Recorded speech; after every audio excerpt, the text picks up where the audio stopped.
story, right? Here are the facts. Highly disappointing that he's not here, though. I would agree. I would agree. Here are the facts. Hunter Biden was engaged by a foreign principal, Gabriel Popovich. It is well known that Hunter Biden met with the ambassador to Romania, Hans Klem, in November of 2015. Hunter Biden was not registered under FARA. He stopped getting paid as soon as his father leaves office until you got Popovich to send Hunter Biden one more payment.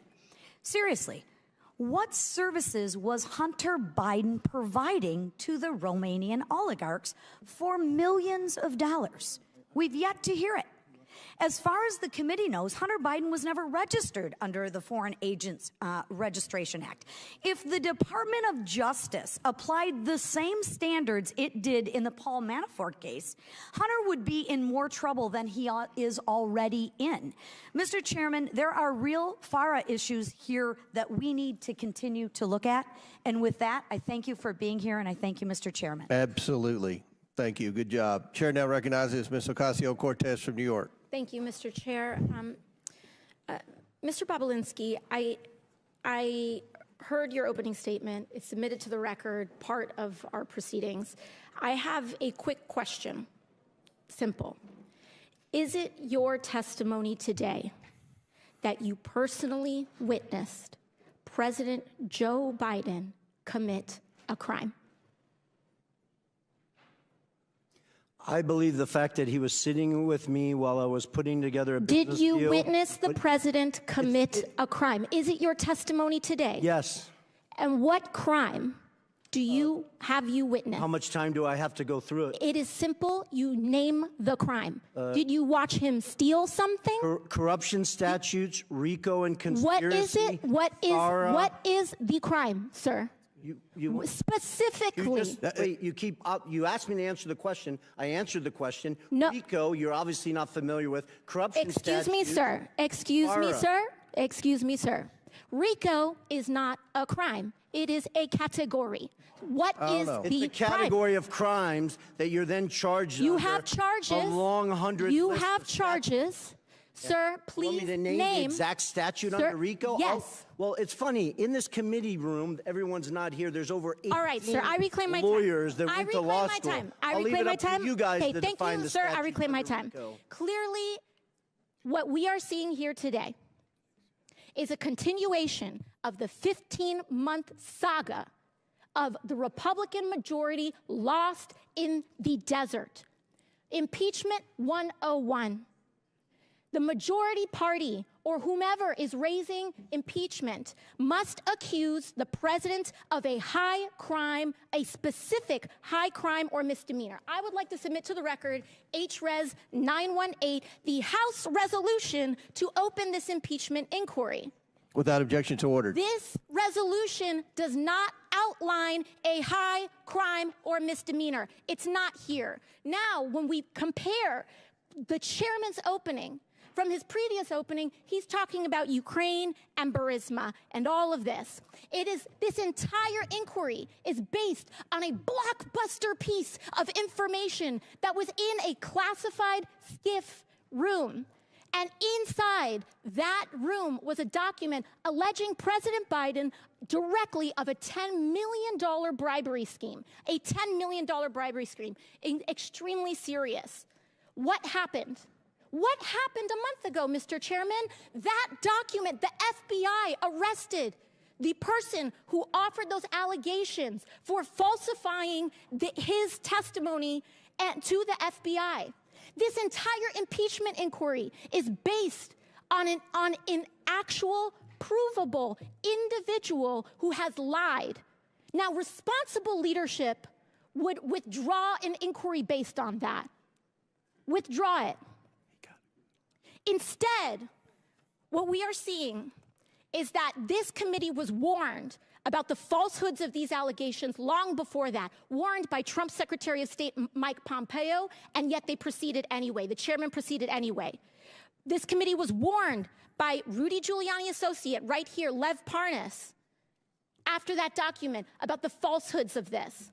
Then held hearings where your own expert witnesses said that there was no grounds for impeachment, and you proceeded anyway. And finally, as if none of this was enough, the FBI arrested the individual who was the source of the entire, to quote the chairman, heart of the matter, to launch this impeachment inquiry, and proceeded anyway.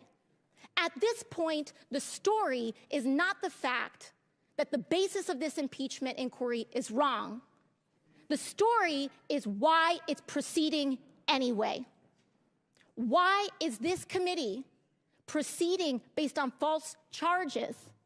And by the way, no charges. I have yet to hear in the chairman's opening the allegation that they are specifically charging the President of the United States with. I'm hearing about Biden family. I'm hearing about this and that. I am not hearing the specific allegation by this committee. What is it? It's not here, and that is the problem. The story is when this committee knew that they were working with falsified evidence. That's the story. And with that, I yield back. Gentlelady yields back. Chair now recognizes Ms. Mace from South Carolina for 5 minutes. Thank you, Mr. Chairman. On March 1st, 2024, Joe Biden stated he did not interact with Hunter or Jim Biden business associates. Mr. Chairman, I'd like to ask unanimous consent to enter into a record New York Post article. Biden insists he did not interact with his Without objections ordered. We're going to go fast here. I have strictly yes or no questions. On that note, the New York Post article, Joe Biden also said, read the record of every single witness. So I did. I first read Devin Archer's deposition, and he interacted with Joe Biden. Then I read the transcripts of Wab Walker, Eric Schwerin, George Burgess, Kevin Morris, Tony Bobulinski, and Jason Galanis. And every single one of them interacted with Joe Biden. And that's just the people we interviewed. Mr. Galanis, my first questions are for you. Did Hunter Biden call Joe Biden with Yolanda Badarina on the line on May 4th, 2014, yes or no? Yes. In that call, did Hunter Biden state on this call with Joe Biden that everything is good and we're moving forward? Yes, he did. Okay, on the same call, did Joe Biden in the call was saying, okay, then you be good to my boy? Yes, he said that as well. Okay, did Badarina agree to put $20 million into one of Hunter Biden's business projects days later after this phone call? Yes. Okay, did Hunter Biden ever take a call from Joe Biden while at the Peninsula Bar in New York? I'm sorry, I didn't hear that. Did Hunter Biden ever take a call from Joe Biden while at the Peninsula Bar in New York? Yes, he did. During this call, did Hunter Biden update Joe Biden on progress in landing a business partnership with Harvest Fund Management? Yes. Okay. Was Harvest a $300 billion Chinese financial services company closely tied to the Chinese Communist Party? Yes, it was. Okay. Is Hunter Biden involved with Harvest? Hunter Biden is involved in Harvest in two ways: through BHR, which is a fund. Yes or no? Was Hunter Biden involved with Harvest? Yes or no? Yes. Okay. As part of the deal, extensive emails to that effect. As part of the deal, did Hunter Biden want the company to reserve a board seat for Joe Biden? Yes. Okay. Did Henry Zhao, a Chinese businessman, want assurances Joe Biden would join the board? Yes or no? Yes, he did. Okay. Did He's Hunter expressed Biden? that in emails as well. Okay. Thank you. And Did Hunter Biden draft an email stating, "Please also remind Henry Zhao of our conversation about a board seat for a certain relation of mine. Devin and I golfed with that relation earlier this week, and we discussed this very idea again. And as always, he remains very, very keen on the opportunity." Here is a photo of Joe Biden and Devin Archer and Hunter Biden golfing days before the alleged email draft. Do you believe a certain relation of mine refers to Joe Biden? I don't think there's any question. It was based on first-hand conversations with Devin Archer, who was in that picture and at that golf meeting. Did you ever meet with Devin Archer where Hunter took calls from his father? Yes. Okay. During one of these phone calls, did Hunter Biden tell Joe Biden that he and Henry Zhao needed help getting, quote, getting across the finish line? Yes, that's correct. Okay. Mr. Bobulinski, do you recall receiving an email that floated the possibility of giving 10% ownership of Sinohawk to Joe Biden through Hunter Biden? Yes. Okay. My last questions are for both of you very quickly. Mr. Bobulinski and Mr. Galanis, you both stated you were told not to use Joe Biden's name in communications, correct, Mr. Bobulinski? Correct. Mr. Galanis? Yes. Okay. Did Joe Biden participate in phone conversations and meetings with Hunter Biden, his business associates, and foreign interests? Yes or no? Mr. Bobulinski? He clearly did. He met Okay, me Mr. twice. Galanis, yes or no? Yes. Okay. In Hunter Biden's deposition, he said he did not involve his father in his business. Did Hunter Biden lie under oath, yes or no? Mr. Bobulinski? Yes. Mr. Galanis? If that's what he said, yes, I would be Okay. true. Is Joe Biden lying when he says he did not interact with Hunter Biden, Jim Biden, their business partners, or forward interests? Yes or no? Yes. Mr. Galanis? Yes. All right. In a debate on October 22nd, 2020, Joe Biden denied Hunter Biden made money from China. Then Hunter Biden and his business associates and foreign interests include money from Chinese businesses, business partners, and or interests. Yes or no? Mr. Bobulinski? I'm sorry. Did the Hunter Biden family Biden make receive money from Chinese Correct. business Yes. interests? Mr. Galanis? Did Hunter Biden Money receive from- money from Chinese business interests? Yes or no? Yes, he was. Okay, thank yes, you. he had economic interests, and yes. All right. Joe Biden has regardless. repeatedly claimed that he was not involved in Hunter Biden, Jim Biden, or any other Biden family business deals. Today, our witnesses have proved otherwise.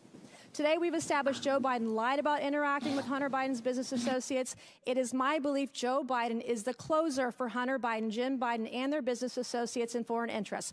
Good luck to the left proving otherwise. Thank you, and I yield back. Gentlelady yields back. Chair now recognizes Ms. Porter from California. The title of this hearing is Influence Peddling, Examining Joe Biden's Abuse of Public Office. Look, the impeachment inquiry is dead. If it was on life support, my colleague Ocasio-Cortez just killed it. There is no allegation of a specific crime. President Biden didn't do anything wrong. There's zero evidence of that. And still, both Democrats and Republicans and the media treat these hearings like the Super Bowl. But no one ever wins, and Americans always lose. So I've got a fresh direction for this hearing. All we have to do is cross off the part after the colon. There, just influence peddling. We should have a policy discussion about how to stop government officials from using their positions to get money or favors. Now, that is a real hearing, one that nearly every American, regardless of party, wants us to hold. We could start by talking about how senior executive branch officials can leave public service, wait just 1 year, and then legally become lobbyists for big corporations, scoring their new employers profitable government contracts and favorable regulations. They can even be paid by the big corporations during that short 1 year while they are waiting to become lobbyists as a down payment for their future ability to peddle influence. That's wrong. For the panel of witnesses, by show of hands, as Americans, would our witnesses support extending this 1 year waiting period to at least 2 years? No, I would. Okay, so there we go. Republicans, Democrats, even convicted criminals, everybody supports that we should do more to stop influence peddling. This is the kind of good government reform that Americans of all political stripes support. And I should know, in 2022, I passed that exact reform as an amendment to the National Defense Authorization Act with a bipartisan majority vote. What happened to that amendment? Why didn't it become law? The answer is simple. Nearly 500 former members of Congress worked for lobbying firms. And too many people around here want to follow in their footsteps, and so don't want to make it harder for government officials to become lobbyists. Ultimately, Democratic leadership under then Speaker Nancy Pelosi let the amendment get stripped out of the final bill. When I offered up the amendment again during this Congress, Republican leadership under then Speaker Kevin McCarthy never even put the amendment up for a vote. Both parties have let us down on fighting influence peddling and tackling corruption. But I'm hopeful we can begin a new approach in this very committee. The American people should know that regardless of party, should know that an investigation was conducted into whether Joe Biden did anything wrong. We followed the evidence to where it led a dead end. So this impeachment inquiry should end today. And where should we go from here? We should stop partisan attacks on each other and address the real problem, that the American people believe that the rules that prevent corruption are way too weak. To stop politicians on both sides of the aisle from influence peddling. This committee should be working together in a bipartisan way to change the culture of Congress, to crack down on influence peddling and corruption, and just as importantly, to stop the perception of it. Let me give you some facts. I don't even need a whiteboard for this one. 495 former members of Congress work for lobbying firms. 467 members of Congress take corporate PAC money. 78 members of Congress violated the Stock Act last Congress. Clearly, we have our work cut out for us. So let's start the conversation today on what a bipartisan ethics reform package could look like. Here are the organizations that could have come today as witnesses so we could have had a productive conversation. Oversight staff, do you have your notebooks ready? Citizens for Responsibility and Ethics in Washington, Common Cause, Project on Government Oversight, Public Citizen. With the right witnesses and the commitment to doing what the American people want, this committee can have a real conversation about the problem of influence peddling. And we can pass legislation to create badly needed ethics guardrails. That would be real work, not a real circus. I yield back. Before I recognize Mr. Timmons, Ms. Porter, I think you are sincere, and I look forward to working with you on that legislation. Chairman, can we take a 5-minute break? I need to go to the bathroom. Let us get one more, and then we'll do that. Chair recognizes Mr. Timmons for 5 minutes, then we'll take a break because we have votes coming up anyway. Thank you, Mr. Chairman. At our hearing last July, I laid out the scheme that the Bidens concocted to sell the Biden brand, netting almost $30 million for various members of the Biden family. This scheme was repeated with various clients in Kazakhstan, China, Romania, Russia, and Ukraine. I'm going to spend my time on just one instance, Ukraine, specifically involving Burisma, which netted Hunter over $3 million during a 3-year period. And to clarify the criminal offenses being alleged, for Hunter Biden, it is conspiracy to commit bribery, 18 U.S.C. Section 201 B, 2A, and C. And for Joe Biden, it's conspiracy to commit extortion under color of official right, 18 U.S.C. Section 1951 B2. And if you want a refresher on those, just look up Senator Menendez and his wife's indictment. So let's start with this. Foreign client has a problem. I've got an email here from Vadim Pozharsky, the Secretary of Burisma. And he is advocating that Hunter Biden intervene with high-level U.S. officials to facilitate meetings and communications expressing their positive opinion of Zlochevsky, the president of Burisma, to the Ukrainian president, chief of staff, prosecutor general, with the ultimate purpose to close down any cases against Zlochevsky in Ukraine. This is dated November 2nd. Now, keep in mind, and again, foreign client has a problem. Zlochevsky is being investigated by Viktor Shokin, the Inspector General of Ukraine, and he needs help, the Biden brand. So here we got bank records galore of Hunter Biden receiving, prior to this email, over $1 million. After this email, $2 million. You'll find out in a second he really earned his fee. So again, client pays a Biden $3 million. Next, what happens? What happens? This is great. 11 days later, we have the U.S. Embassy in Ukraine announcing that Vice President Biden is traveling to Ukraine on December 7th. Oh, interesting. Vice President Biden travels to the country. Here we got a great photo of him touching down. They're very proud of themselves. So Vice President Biden leverages U.S. policy to achieve a favorable outcome for the client. We've all seen the video. He brags about leveraging U.S. foreign loan guarantees to get the Ukrainian government to fire Viktor Shokin to end the investigation. Again, we've got the email from Pozharsky saying that we need to leverage you, who have not provided value yet for your $1 million in service, Hunter. He brings in the big guy.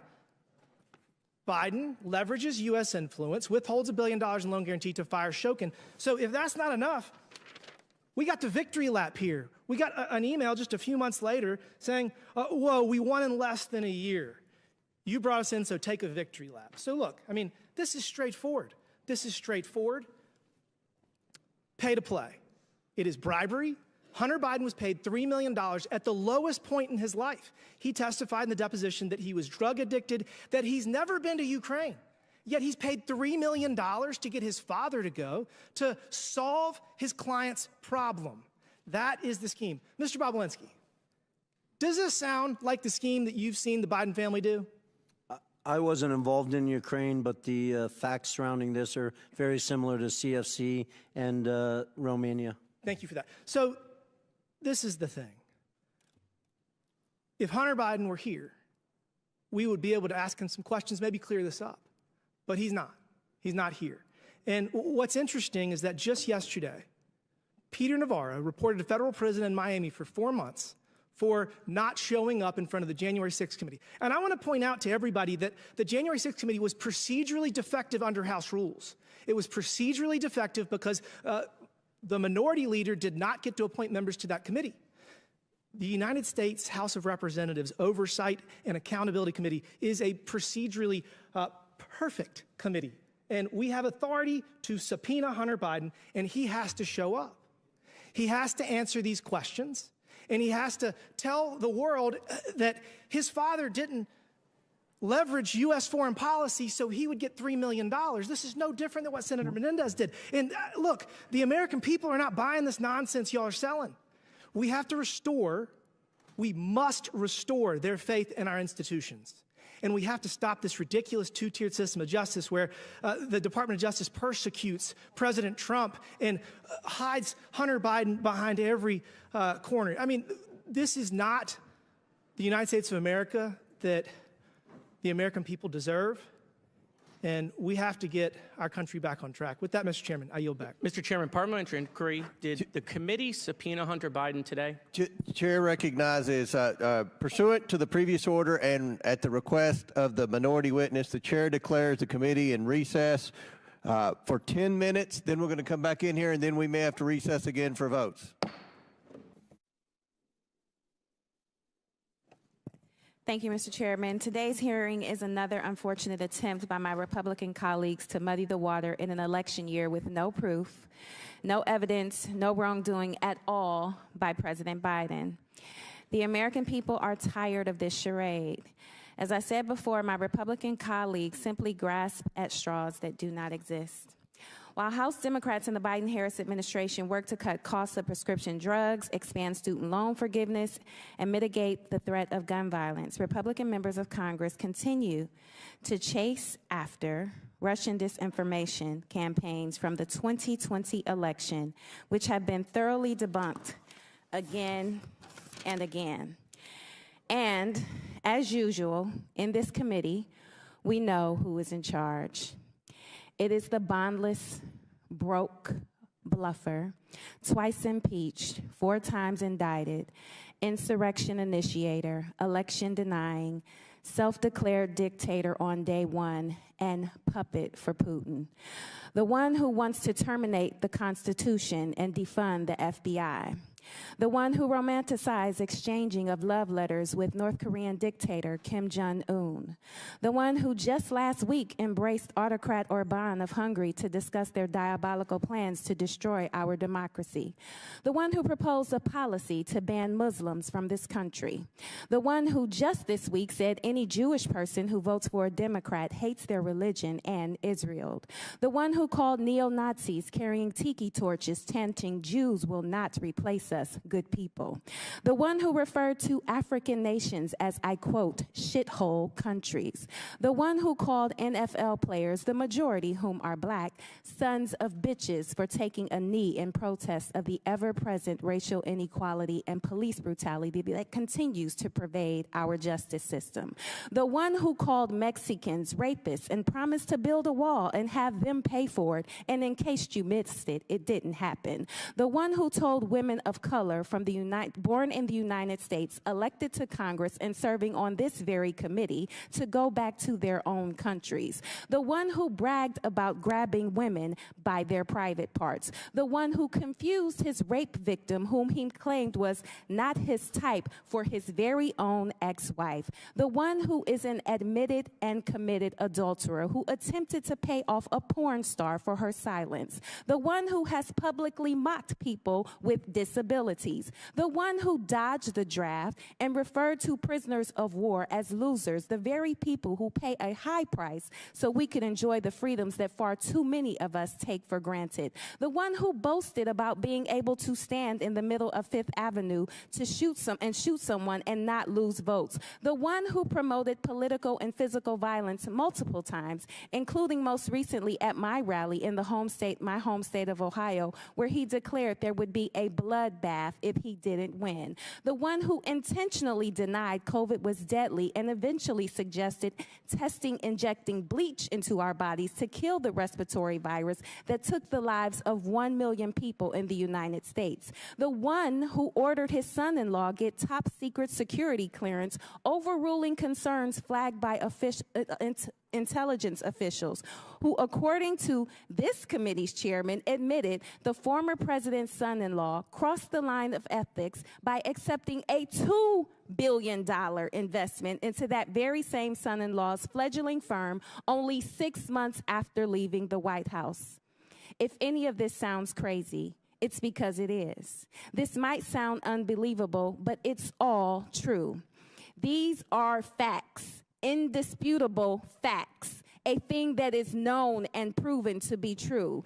This may be a foreign concept to some of my colleagues, but for those of us who still have a relationship with the truth, please know this is not an exhaustive list of inappropriate, unethical, and questionable behavior by the maniacal manipulator of Mar-a-Lago, because I could go on, but I only have 5 minutes. Yet here we are again, trying to make sense out of nonsense. I would humbly, respectfully ask my Republican colleagues on this committee to stop falling over yourselves to win the approval of one, because millions of people are depending on you to defend our delicate democracy. And with that, I yield the remainder of my time to Chair, now.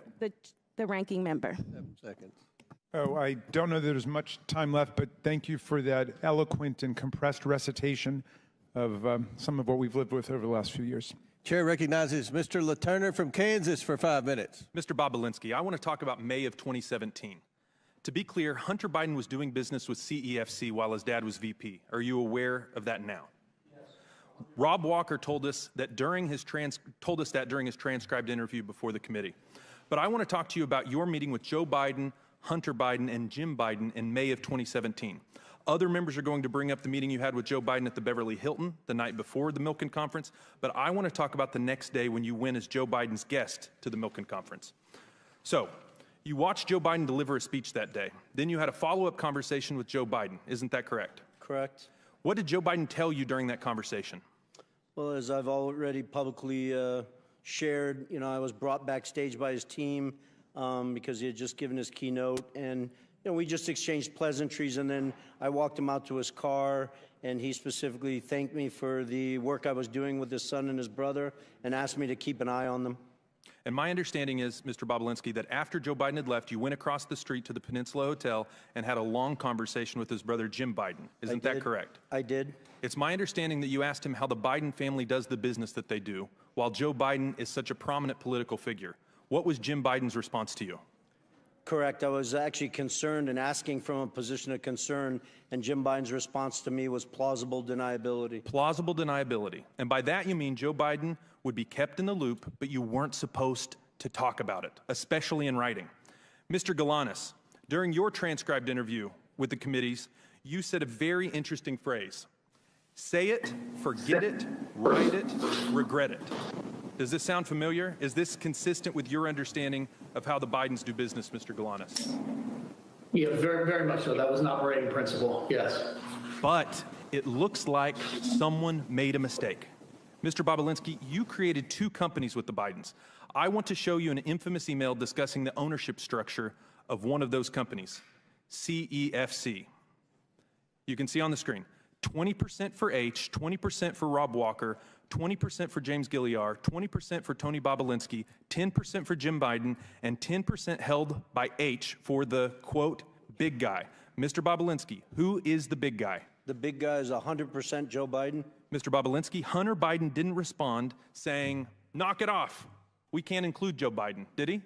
No, and that's actually a critical point because remember— Mr. Bobulinski, did you ever get a text message or a group text message or anything like that saying, guys, knock it off, Joe Biden isn't involved in this deal? No, the whistleblowers actually have a text exchange where they're talking about everything else but that, and the reason why they weren't talking about it is because everyone knew Joe Biden was the big guy. Hunter Biden begged for a public hearing, but it turns out he is too afraid of accountability to show up and tell the truth to the American people. But Americans don't need Hunter's testimony to know they are being gaslit by this president. It's blatantly obvious to anyone paying attention that Joe Biden is the big guy. The CEFC deal broke the say it, forget it, write it, regret it rule of the Biden family businesses, and now they are trying to cover it up. Joe Biden said repeatedly that his family never made a dime from China. But Mr. Bobulinski just confirmed that Hunter, Jim, and the big guy himself all got a cut from the CEFC China energy deal. Let me be clear. The only service the Biden family ever provided was their ability to leverage the office of the Vice President of the United States to cash in overseas. My Democrat colleagues are going to try and tell you that Joe Biden wasn't on the final ownership structure agreement, but isn't it true? If someone was holding Joe Biden's stake in the company, it wouldn't appear in the document. Isn't that the whole point of this email, to hold Joe Biden's stake so his name wouldn't be in the document? Isn't this just plausible deniability in action, Mr. Bobulinski? It appears that way. But plausible deniability only gets you so far. Now, I want to fast forward from May to the end of July of 2017 when the Bidens cut you out of the deal. I want to show you a message that Hunter sent to his Chinese business partners. Please put it up on the screen. Hunter writes, quote, I am sitting here with my father and we would like to understand why the commitment made has not been fulfilled. So, when Hunter Biden is desperate for money, Jim Biden's old trick of plausible deniability doesn't cut it. And when desperate times call for desperate measures, Hunter Biden let the cat out of the bag, said the quiet part out loud, and gave the game away by calling on his father to help him shake down his Chinese business partners for the money. And it worked. Mr. Chairman, I yield back. Mr. Chairman, just point of inquiry. What was the last image we saw that you put up? Where did that come from? I just want to authenticate that. This is the Ways and Means Committee Exhibit 300. Must be the Irish whistleblower note. All right. Not an inquiry, though. Anyway, Chair recognizes Ms. Stansbury for the last question. All right, well, thank you, Mr. Chairman, and welcome to the GOP's day-long campaign for Donald Trump. I want to start with Mr. Galanis to help connect some dots that have not yet been connected in this hearing. Mr. Galanis, you are serving just under 16 years for, among other things, as has been said today, defrauding a tribal nation and specifically a tribal corporation held by the Ogallala Sioux, which is why you are testifying from a prison today. But I'd like to ask you, Mr. Galanis, have you had an attorney representing you before this committee that you retained last December? And that attorney's name is Mr. Mark Paoletta, correct? That's correct. And when you first testified before this committee in a taped interview, you were actually stopped by Mr. Paoletta from answering just a simple question about how you met him and who exactly was paying your legal fees. Now, I want to make sure that the American people understand exactly who Mr. Paoletta is, because he is, in fact, a former lawyer to Donald Trump, who served in the administration in the Office of Management and Budget and was at the center of the Ukrainian pressure campaign for which Donald Trump was impeached. And in fact, Mr. Paoletta was Trump's chief OMB lawyer when he withheld aid to Ukraine to try to extort the Ukrainian government into investigating Joe Biden to support Donald Trump's campaign. And Mr. Paoletta literally wrote the memo to help withhold those funds. Now, I want to dig in a little bit on this pressure campaign, and Mr. Lev Parnas is here to discuss as an eyewitness who was there. Mr. Parnas, we appreciate you being here, and I want to move through this quickly, so just ask for simple yes and no answers. You've testified here today that Donald Trump repeatedly asked you, and through Rudy Giuliani, to put pressure on the Ukrainian government to dig up dirt on Joe Biden to support Trump's campaign, correct? 100% yes. And as we can see here in this picture, you were very much a business associate of Rudy Giuliani during this time. And as established in your testimony, you traveled to and met with Ukrainian officials and told them that the White House would withhold its support and aid to Ukraine if it did not cooperate with this bribery, essentially. That's correct. And as we all know, Donald Trump's administration, and specifically the Office of Management and Budget, did withhold that foreign aid in 2019. And here's the guy who did it. And he's representing the witness who's literally on Zoom with us for this committee today. And it's the reason why Donald Trump was impeached the first time. And the man at the center of that scheme is involved in the House GOP's inquiry.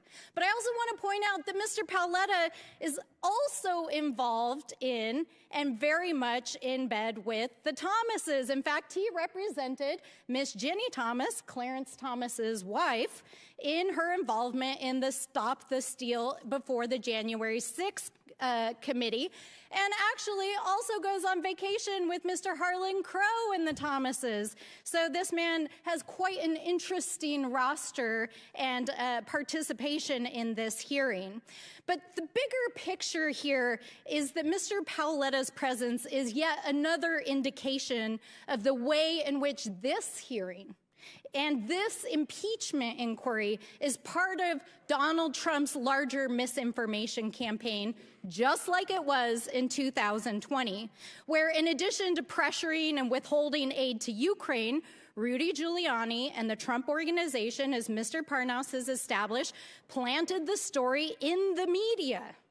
And now here we are 4 years later, as they've dredged it back up and are planting it back in the media, using Congress, using this committee, and using a baseless impeachment supported by Donald Trump's own allies on this committee to push that information out. As members on this committee have trafficked in false evidence that was planted by a Russian operative to the FBI and is now in jail for that. All of this is in the service of propping up the criminal enterprise for which Donald Trump is at the top and has already been twice impeached. Rudy Giuliani and others have been exposed as they continue to traffic in Russian disinformation that not only props up Donald Trump, but it props up Vladimir Putin himself and his goals back in Russia and in Ukraine. So I just want to point out here that once again, as I said when we had a false impeachment hearing a few months ago, that once again we see the time's expired, gentlelady's time's expired, little hands of Donald Trump all over this hearing. And just want to state, you made a mistake and said that Mr. Parnas was a Republican witness. He is very much your witness, not a Republican witness. But I was a Republican for Donald Trump. Mr. Chairman, I do not believe I said that, so we can... Pursuant to the previous order, the chair declares the committee in recess due to votes. Subject to the call of the chair, we will reconvene 10 minutes after the 3 votes.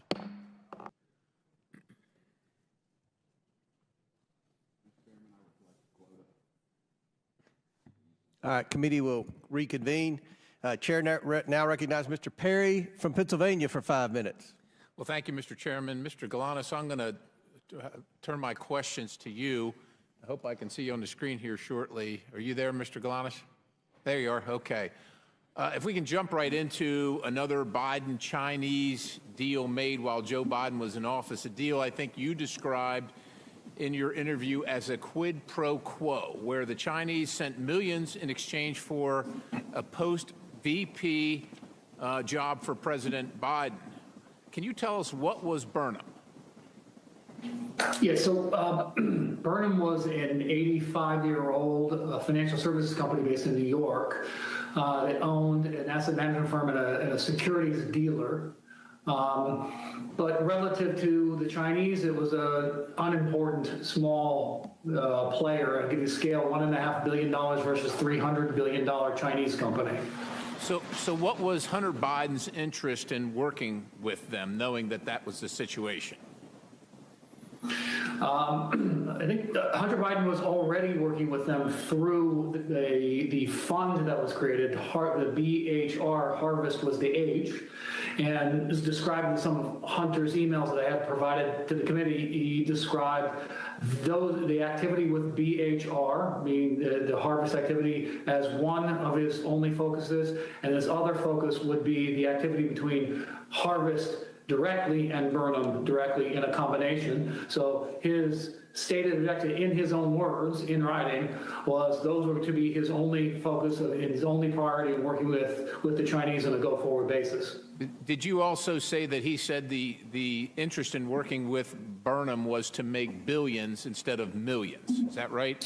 Yeah, I did say that, and that was on the basis of looking to become a much larger company where his equity interest would be worth a lot of money, billions, not millions. And you said the Harvest Fund was a $300 billion Chinese financial services company. Was it likely connected, or was it connected closely to the Chinese Communist Party and the Chinese government? That's my understanding. Okay. And who was Henry Zhao?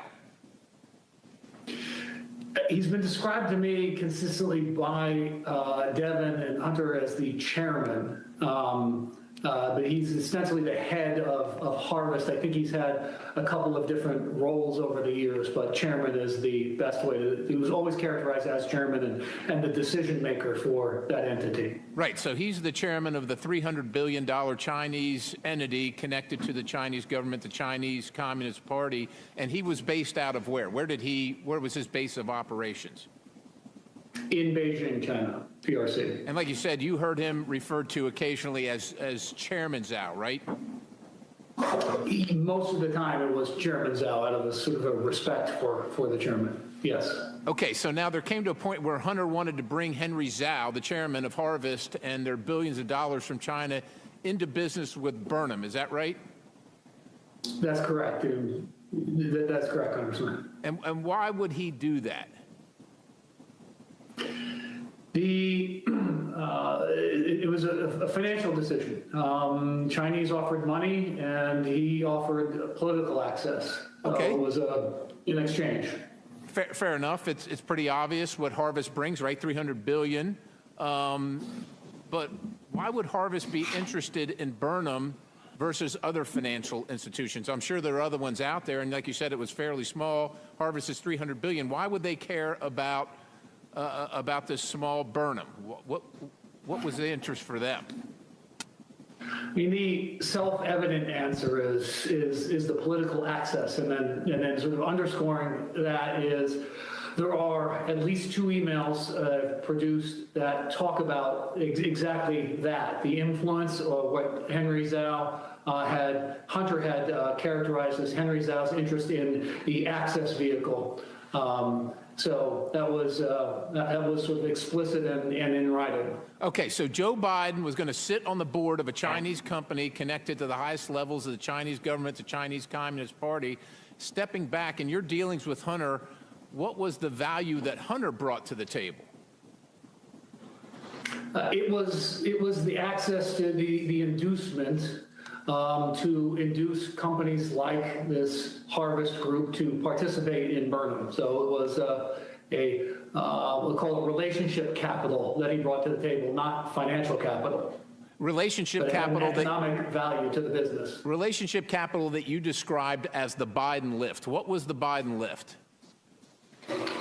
Biden lift was simply Hunter's access to his father and his father's power and prestige in influencing the growth of a financial services business, which largely reliant on its reputation and ability to attract other clients. I'm running out of time here, but it sounds like a quid pro quo to me. Sir, what did Harvest did in fact invest money in Burnham? You called it a material inducement. Can you explain what that means? And do you know how much the Chinese paid? I believe I was out of the picture toward the end of 2015. I believe that they ended up paying $4 million into Burnham. I believe, though, as a result of the legal entanglements that I encountered, that the transactions didn't happen in the way people expected or that they had written about in terms of what the Chinese were expected to do. All right, Mr. Galanis, I just want one last question. I'm going to show you a draft email that you provided to the committee. Mr. Chairman, I yield. Objection on time. Good job. Chair now recognizes Ms. Crockett for 1 minute, or 5 minutes. 1 minute. All right. First of all, Mr. Bobulinski, do you know who Elections LLC is?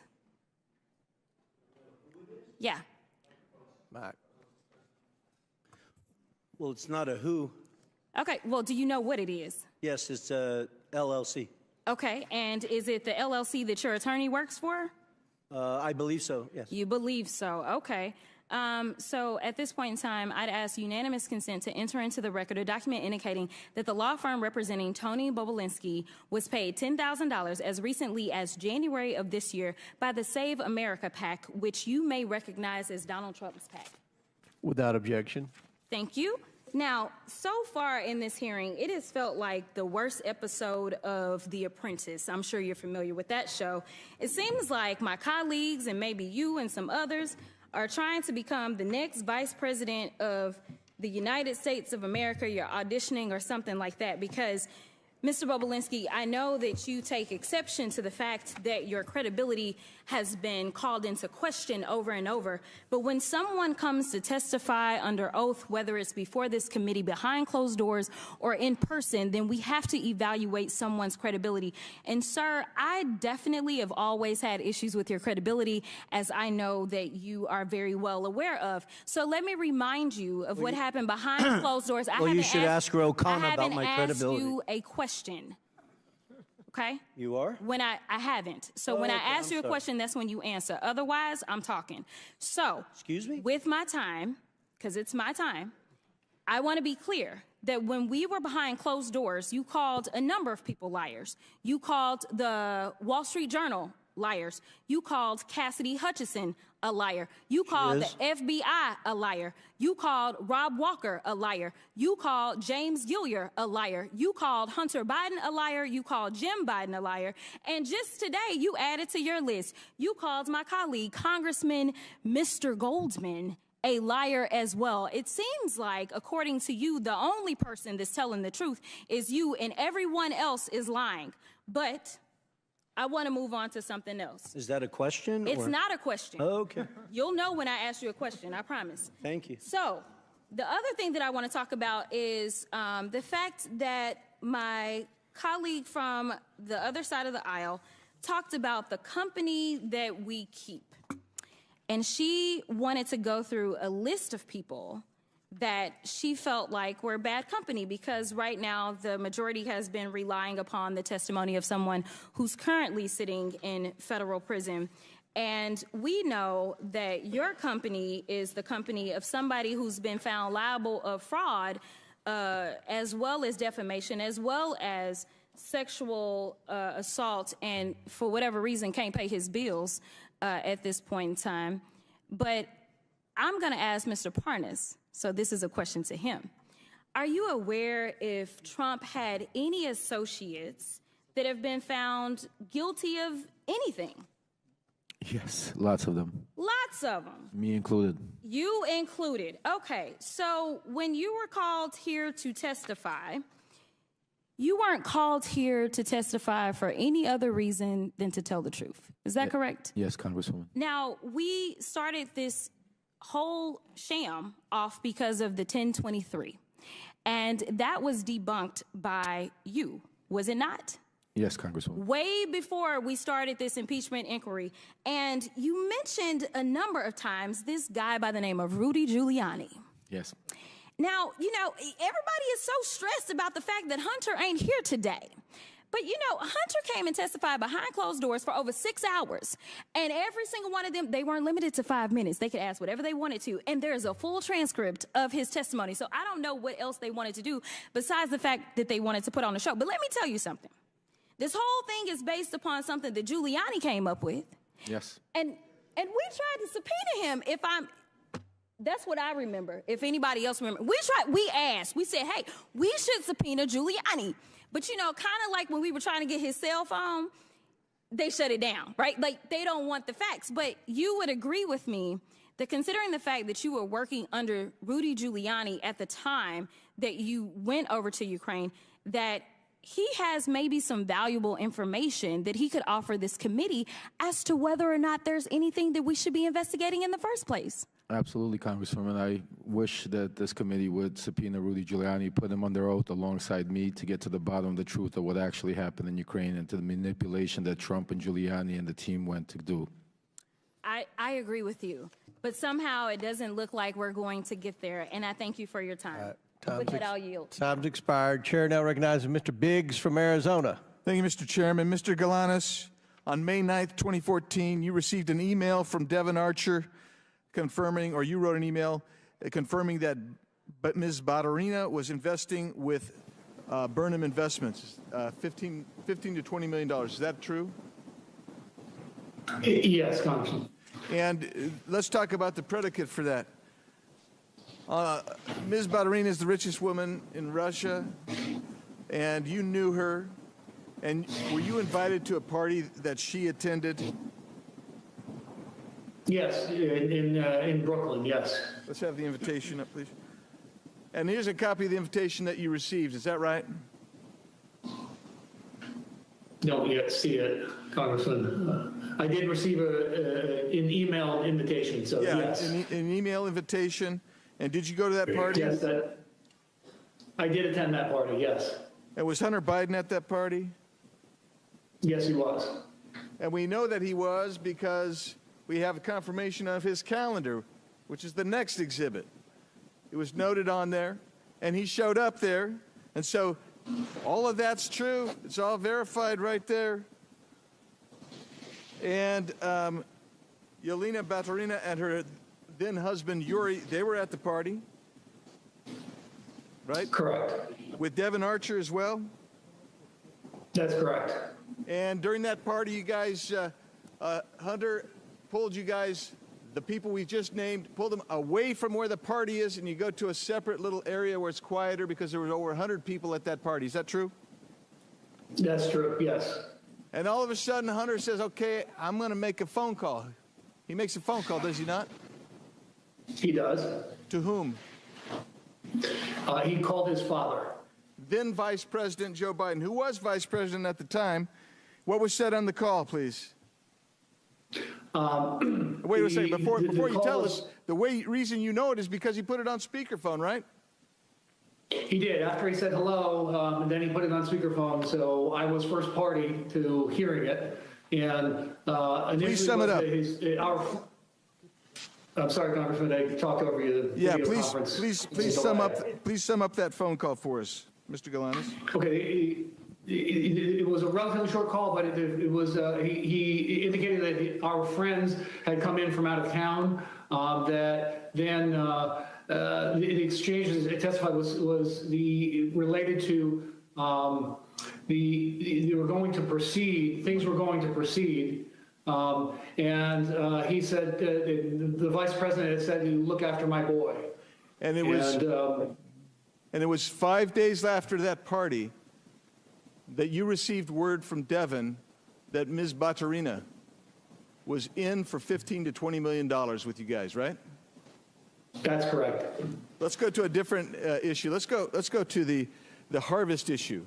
And I'll just refresh everyone's recollection. When Devin Archer was there, because at that time he had to come in. He came on in, and we had this great conversation with him. I said, hey, Did Hunter ever indicate to you that the Chinese anticipated that after his father was out of office, he might join their company with one of their companies as a paid advisor?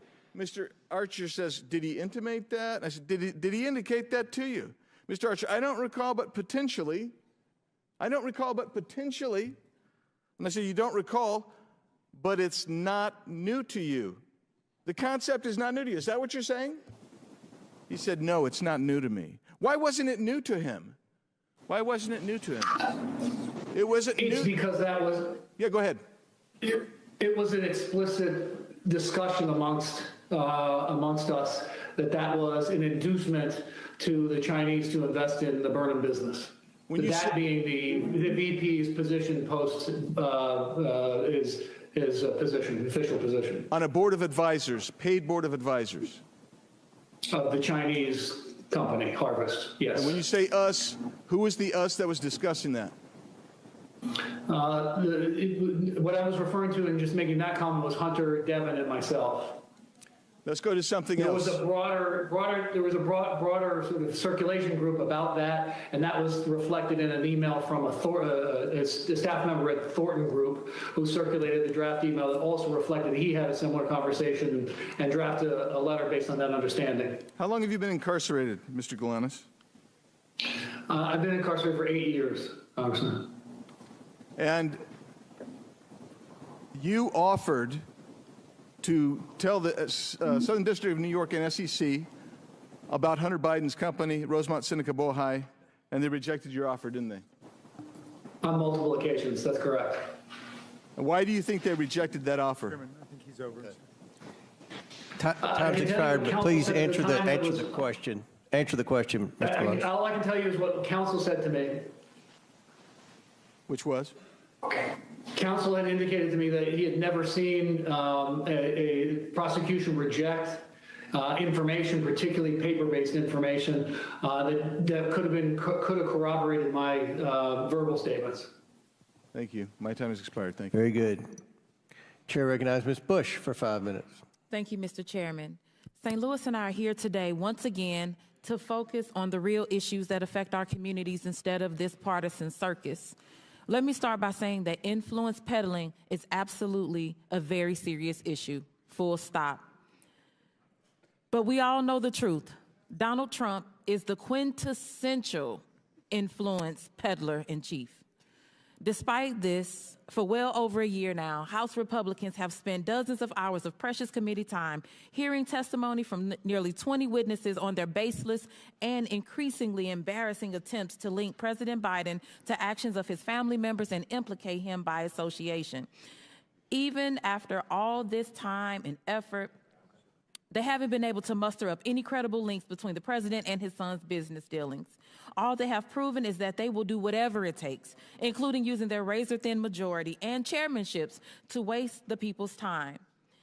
Let's let today's hearing be the final nail in the coffin of this sham impeachment investigation. I urge my Republican colleagues to admit that their quest to impeach the president has completely collapsed.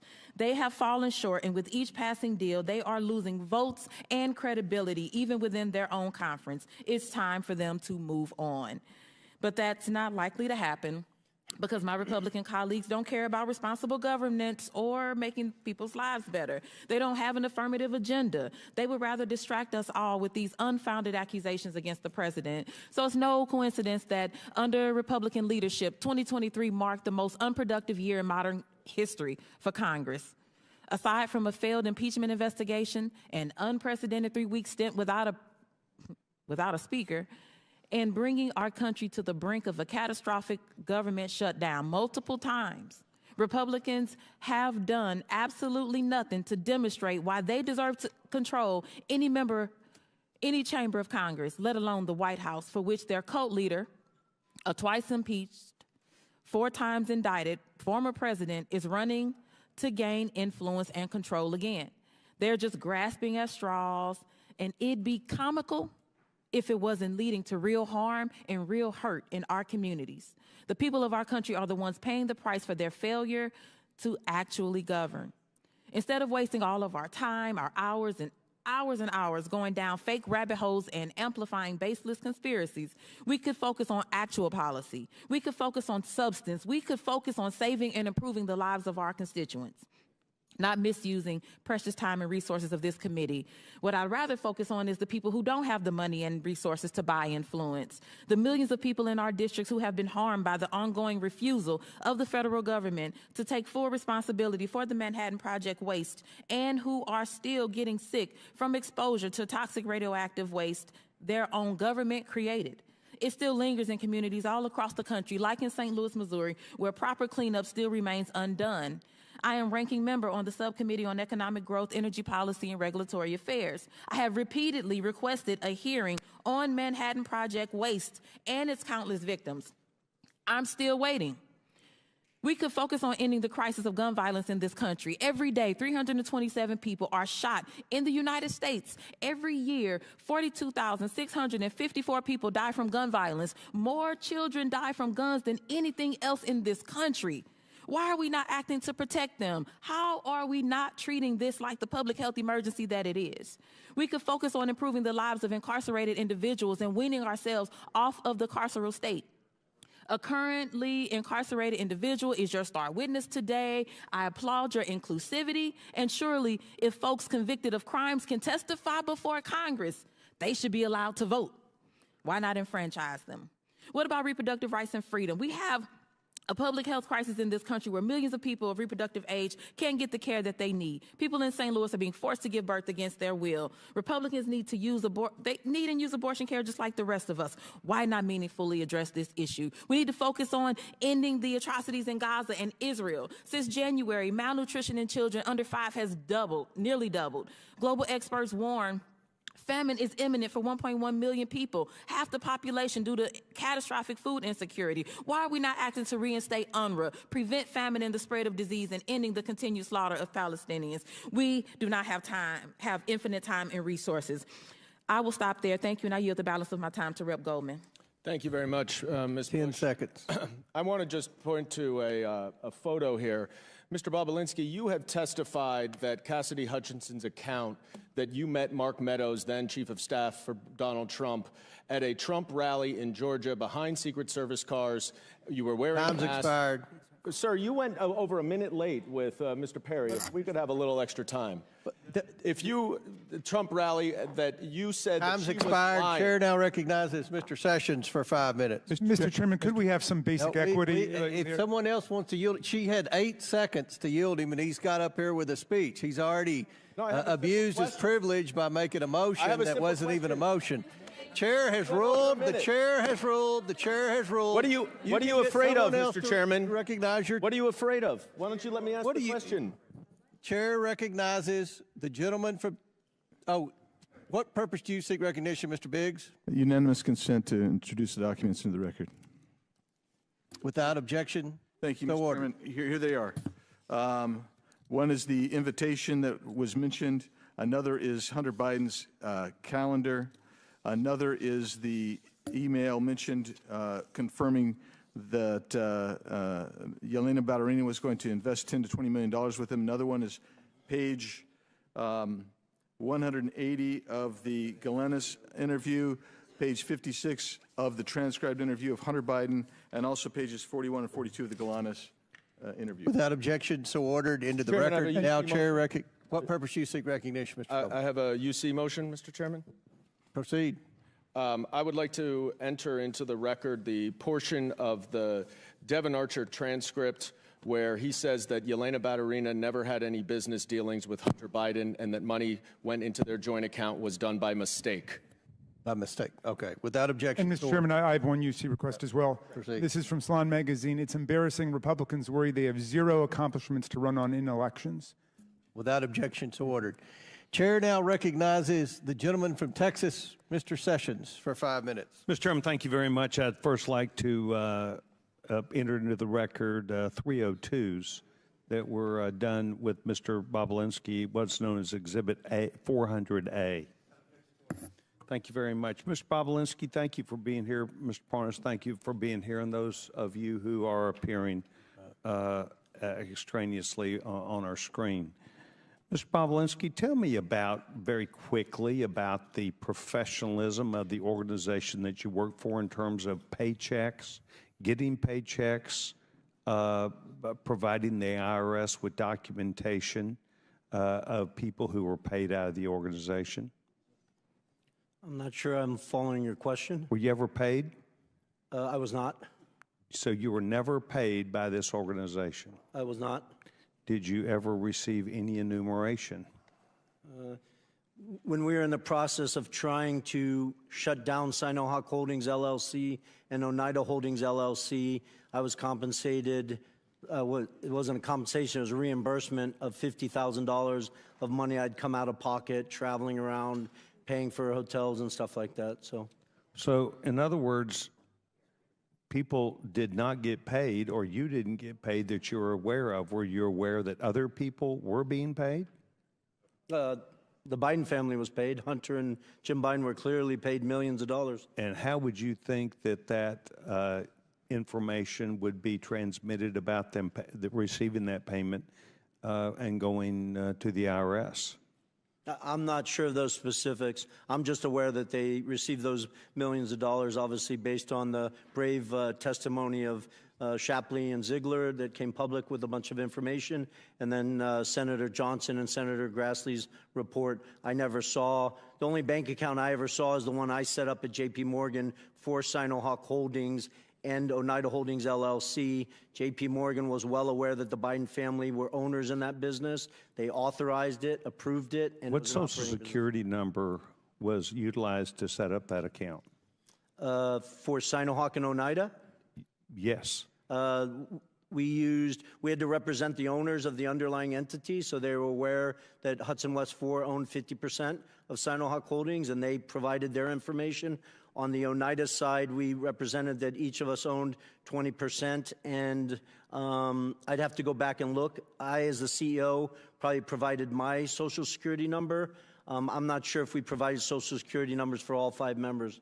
And yet excuse me, tax IDs for their LLC. Or tax IDs, and yet you never received money except reimbursement for out-of-pocket expenses that were related to the business. Correct, and imagine that $50,000 I was paid was actually from the legal side of Sinohawk Holdings and the Chinese, while the Bidens had defrauded me and were receiving millions of dollars into their own pockets. Were you aware that they were receiving millions of dollars at the time?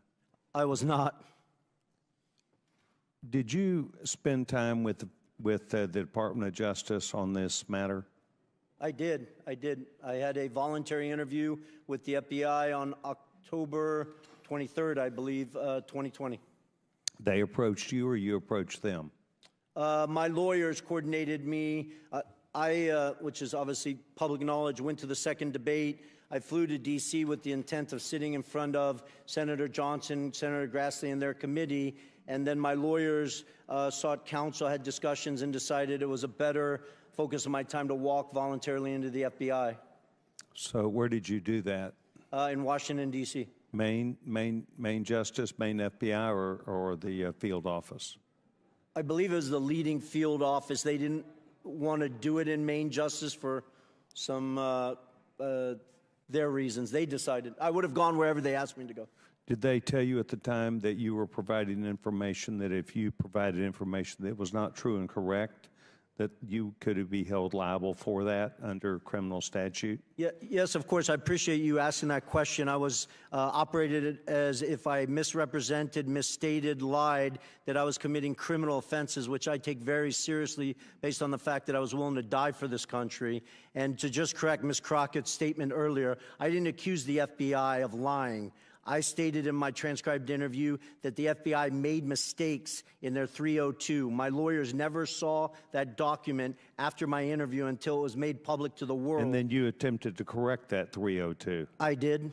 Is that the same 302 known as Exhibit 400A that I have entered in the record today? It is. Do you have any other dispute with that? And have you looked at it, and do you have any other dispute? Well, there's numerous mistakes in it.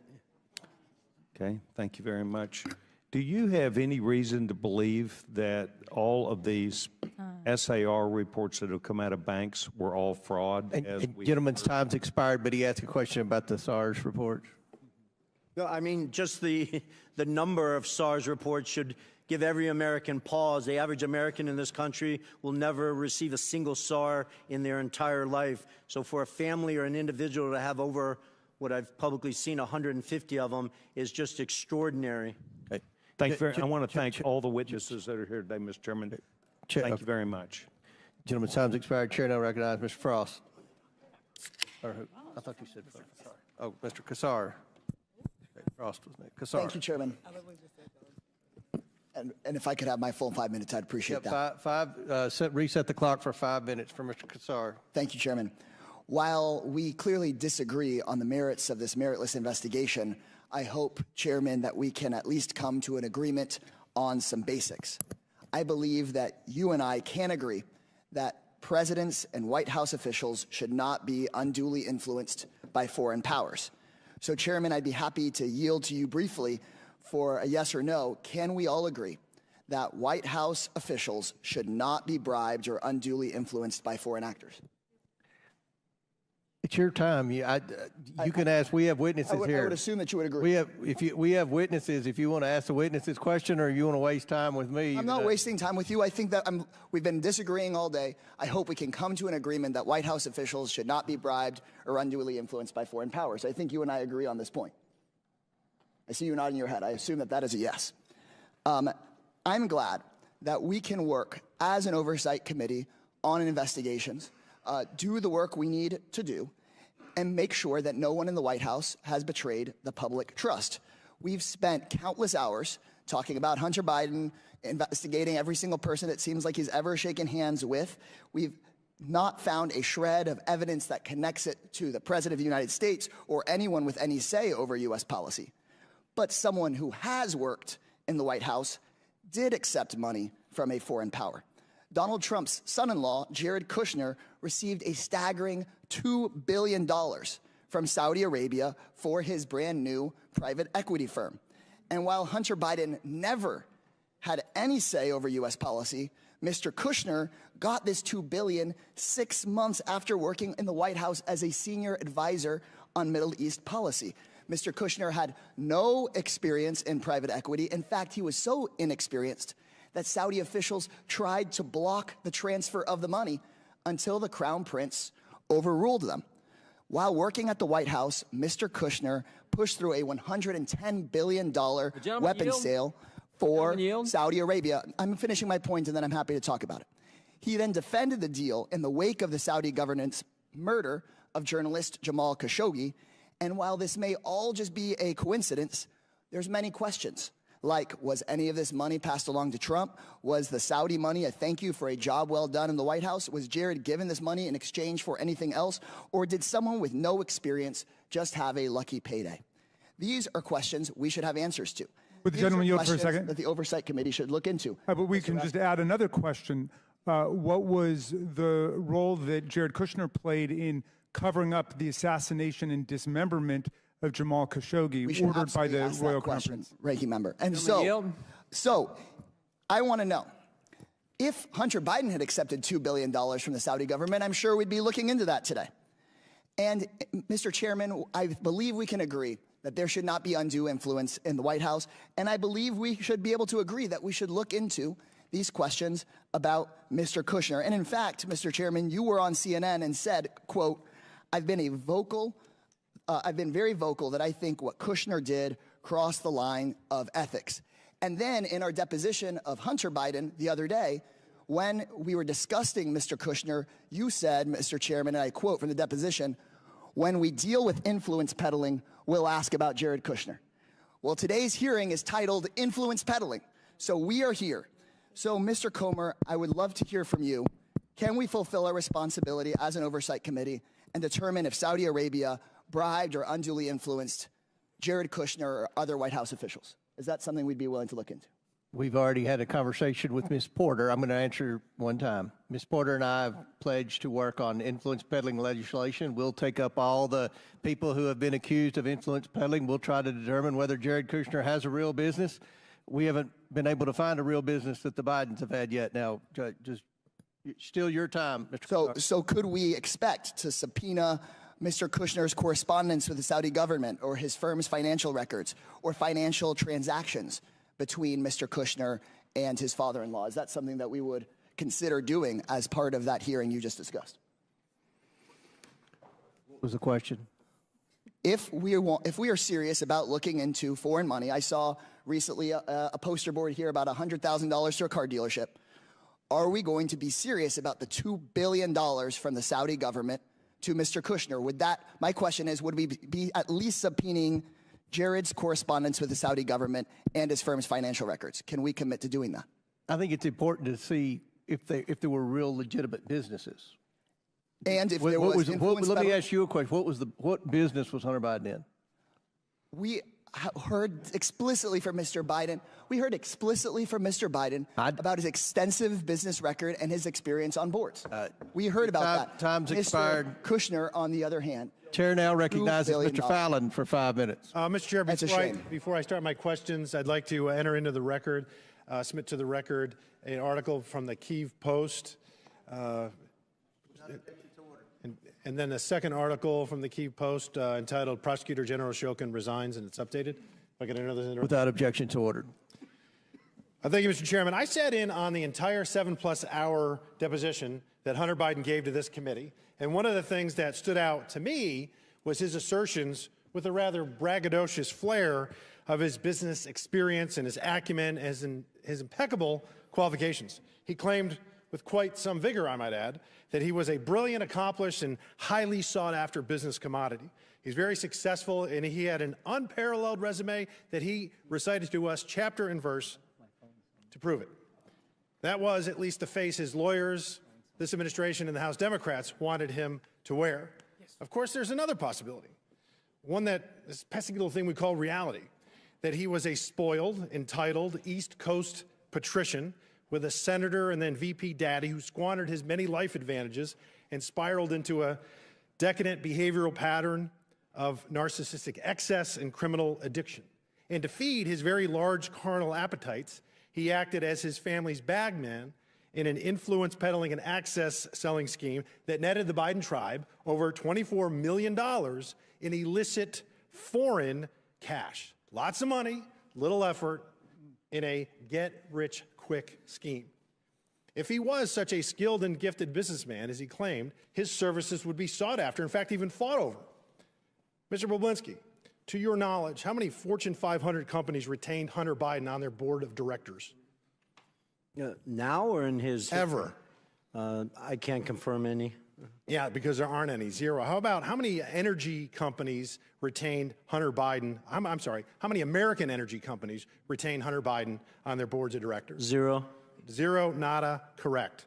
There was one energy company that retained him on their board of directors. Do you know what that name of that company was? Yes, Burisma. Burisma, correct. Where's Burisma located? Ukraine. Really? That's interesting because, and he was hired actually for no small sum, $1 million a year.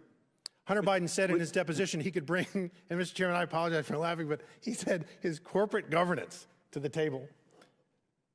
He brought something far more valuable than his corporate governance. He brought his, in his fictitious business acumen, he brought his daddy with him. You see, Joe Biden just happened to have been given the country of Ukraine in his portfolio of responsibility to oversee by the Obama administration. So let's go over some facts, Mr. Chairman.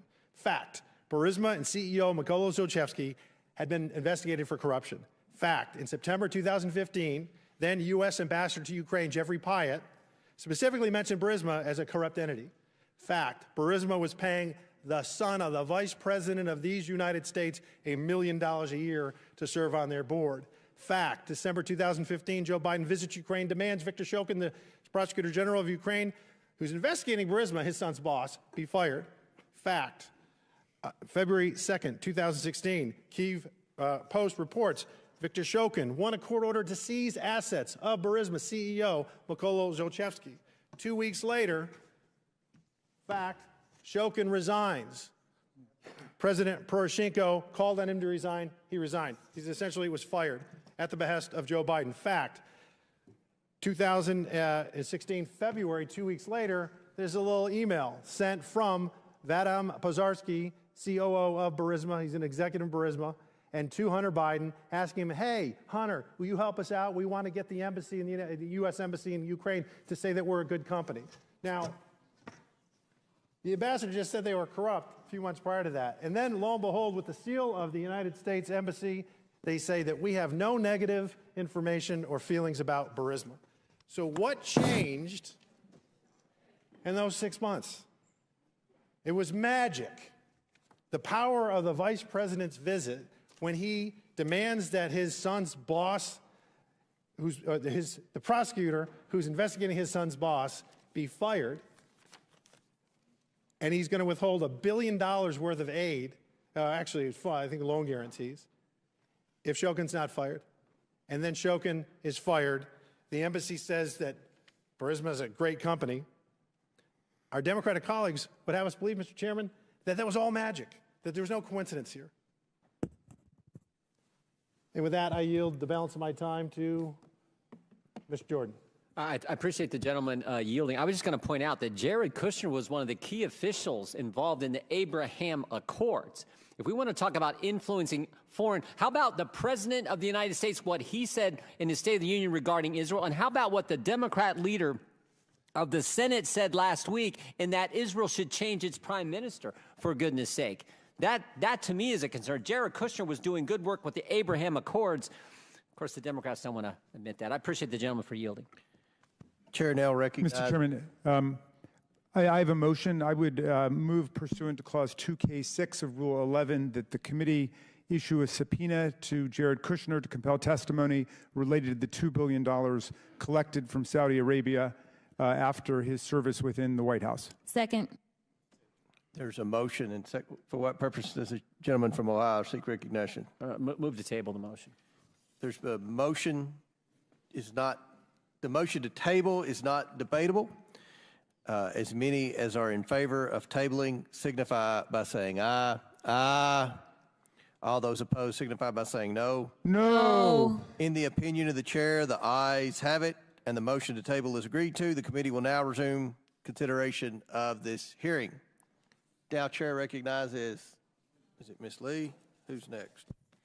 Thank you, Mr. Chairman. I think it's fair to say at this point that Republicans on this committee are relying on Mr. Bobulinski as their star witness, the only fact witness they have brought in person before this committee. So I think we'd all expect that Mr. Bobulinski would have extensive inside knowledge about the involvement they allege that President Biden and in Hunter's business ventures. As Mr. Parnas can vouch for, previous impeachment inquiries relied on whistleblowers and witnesses with intimate details of what went on, firsthand accounts of high crimes and misdemeanors.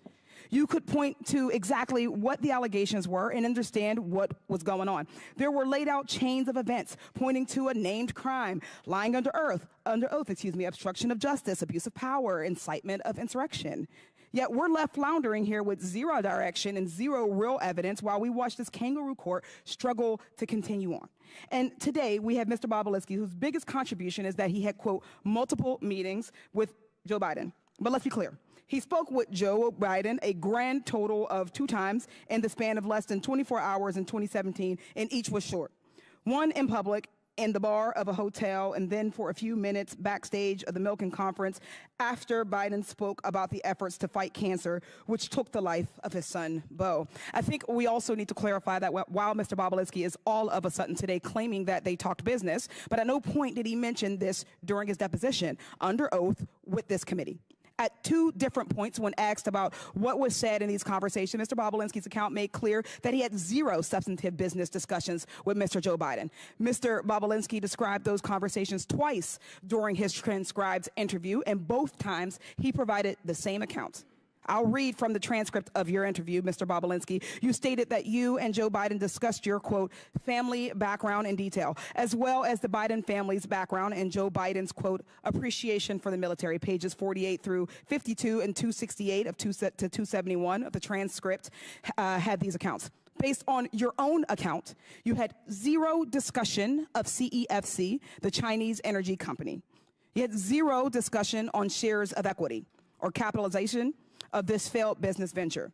Based on your own account, you simply exchanged pleasantries about your families and shared values, the kind of small talk any person would make if they had the opportunity to meet the former vice president of the United States, and moved on. Yet today, when my Republican colleagues are so desperate for actual evidence, magically that story changes. And that's really at the heart of everything we're discussing today. Mr. Bobulinski has also been pushing his texts as records as proof, yet the Wall Street Journal found that none of it showed any role for Joe Biden and Sinahawk Holdings, and even Fox News reported that there was zero evidence of business dealings involving Joe Biden. Mr. Bobulinski would have us believe that everyone is a liar except him, and except for when he's under oath, that everyone misremembers except for him and except for when he's under oath. The FBI, the Wall Street Journal, his business associations, all liars. Republicans in this committee and the culture warriors of Fox News keeps saying, look at the documents, look at the documents. So let's look. This purported investigation has received over 100,000 pages of documents, and not a single one shows any evidence of any wrongdoing, much less an impeachable offense. And taking a step back, even if Joe Biden had discussed his son's business ventures with Tony Bobulinski in 2017, and this is rhetorical, so what? What would be the high crime of misdemeanor? What would be the impeachable offense? We're talking about what private citizen Hunter Biden was doing with his time, at the time, private citizen dad.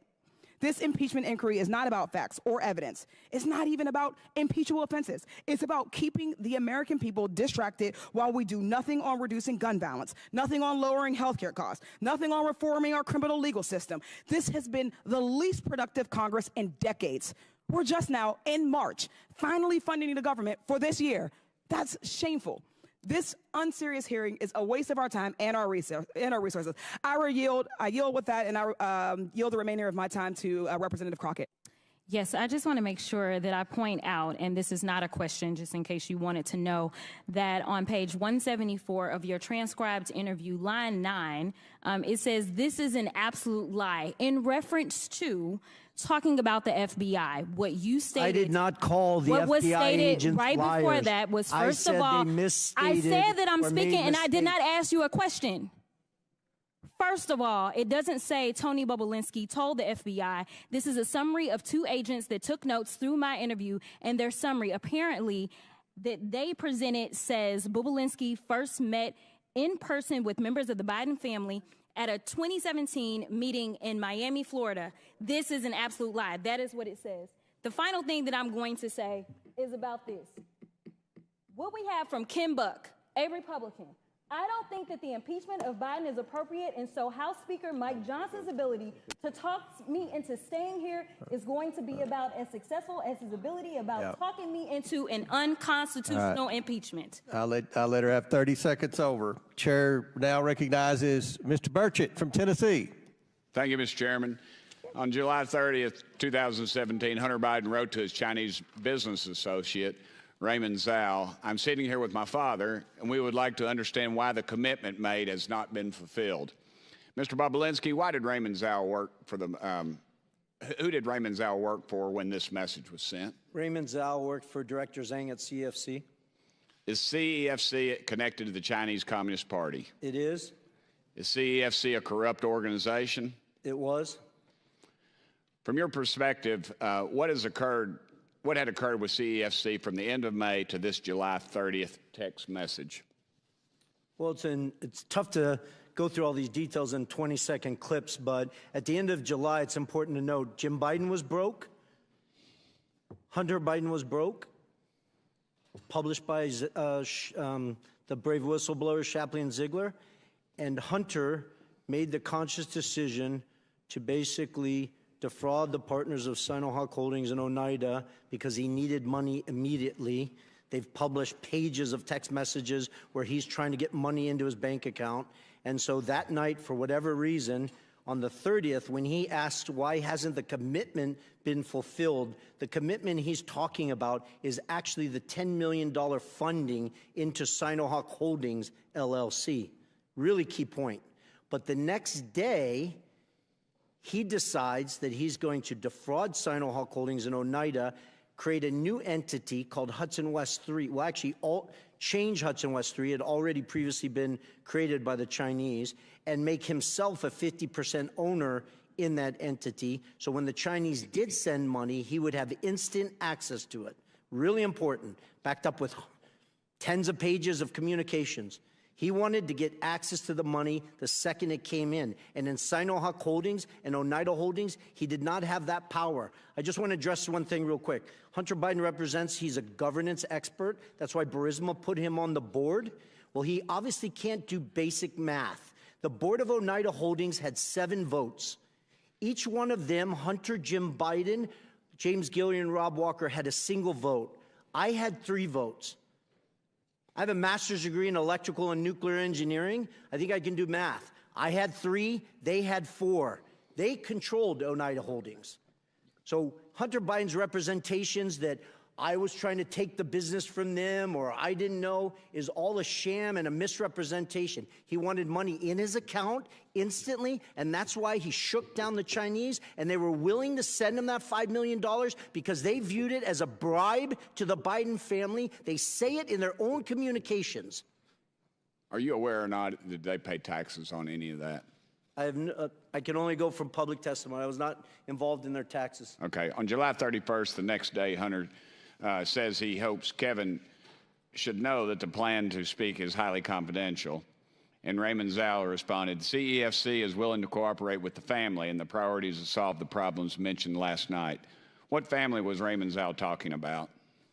Was it the family was the Biden family, and more importantly in that text is what is he talking about is the confidential matter.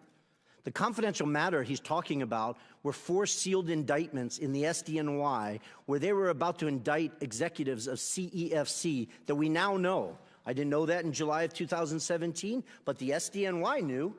Charles McGonigal, who's now apparently going to serve 78 months in prison, ran counterintelligence for the FBI in New York City, where Chairman Yi was dropping $50 million of cash for penthouses in Manhattan.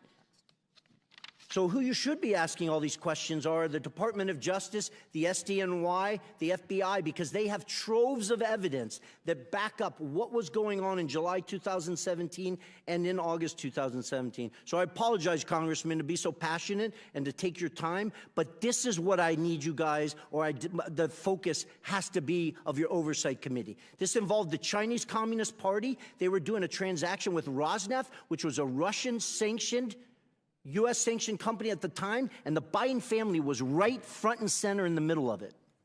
Thank you. I'll switch gears for a second. I wish Hunter Biden were here because I'd like to ask him about his taxes. I want to know if he paid his fair share, just like his dad's asked Americans to do. I want to know if he's current on his taxes, and if he isn't, I'd like to ask him when he plans to pay up. Mr. Bobulinski, you're a businessman. Did you pay your taxes? I did. Mr. Bobulinski actually pays his taxes. Unlike the president's son, and yet Democrats on this committee act like Hunter is the believable one out of you two.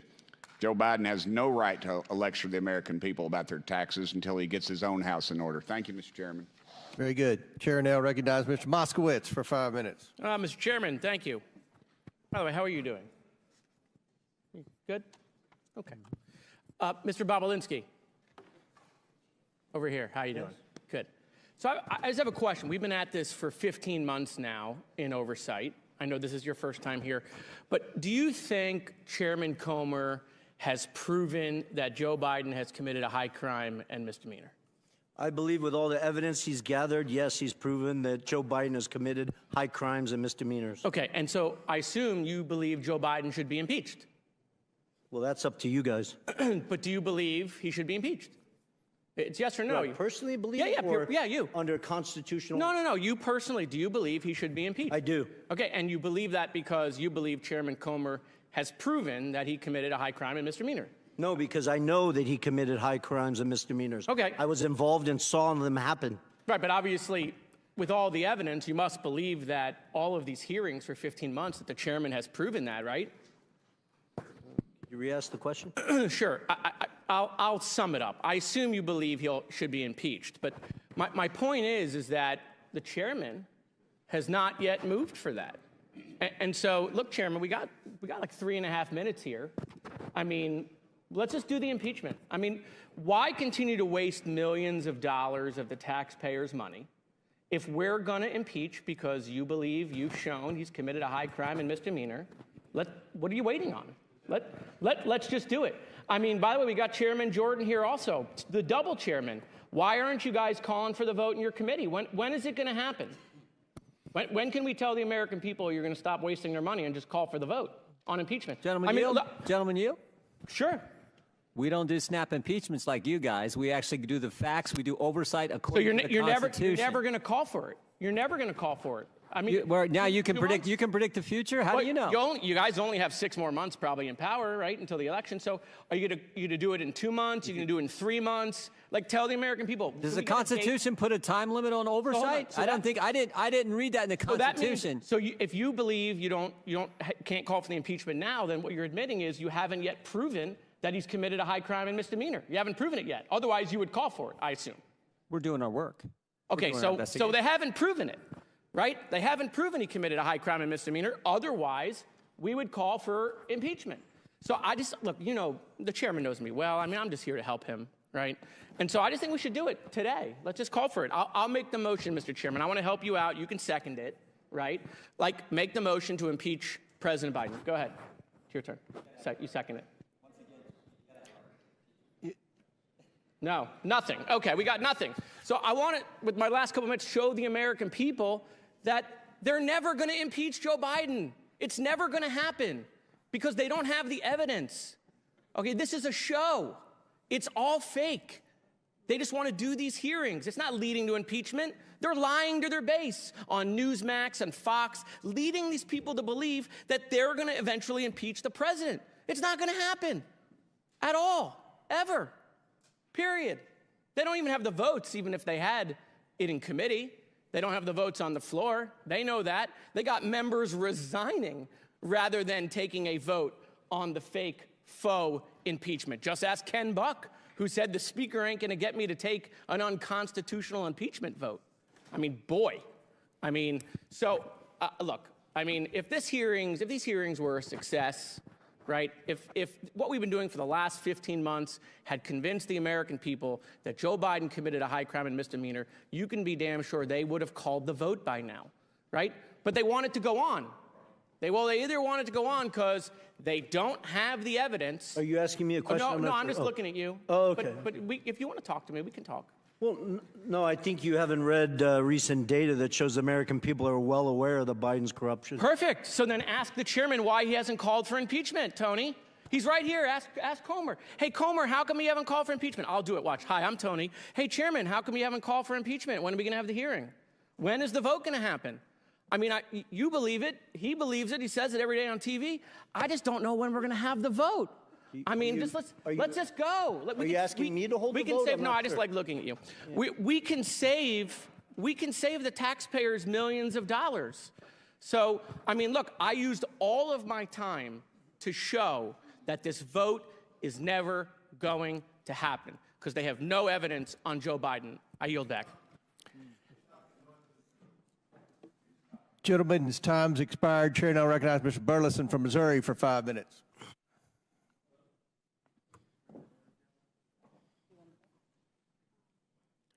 Switch backs. Restart the clock. Look at the mayor first.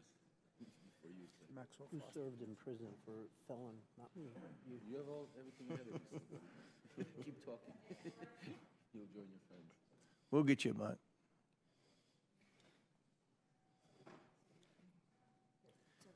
Do you want to go to that one? Okay. Apologies. All right, we good? Now we are. All right. I want to start with Galanis. Mr. Galanis, you've heard the expression, say it, forget it, write it, regret it. Have you heard that expression? Mr. Galanis? Yes, I'm here. Congressman? Have you heard the expression, say it, forget it, write it, regret it? Yes, I have. It was a practice that we used in our business. In whose business?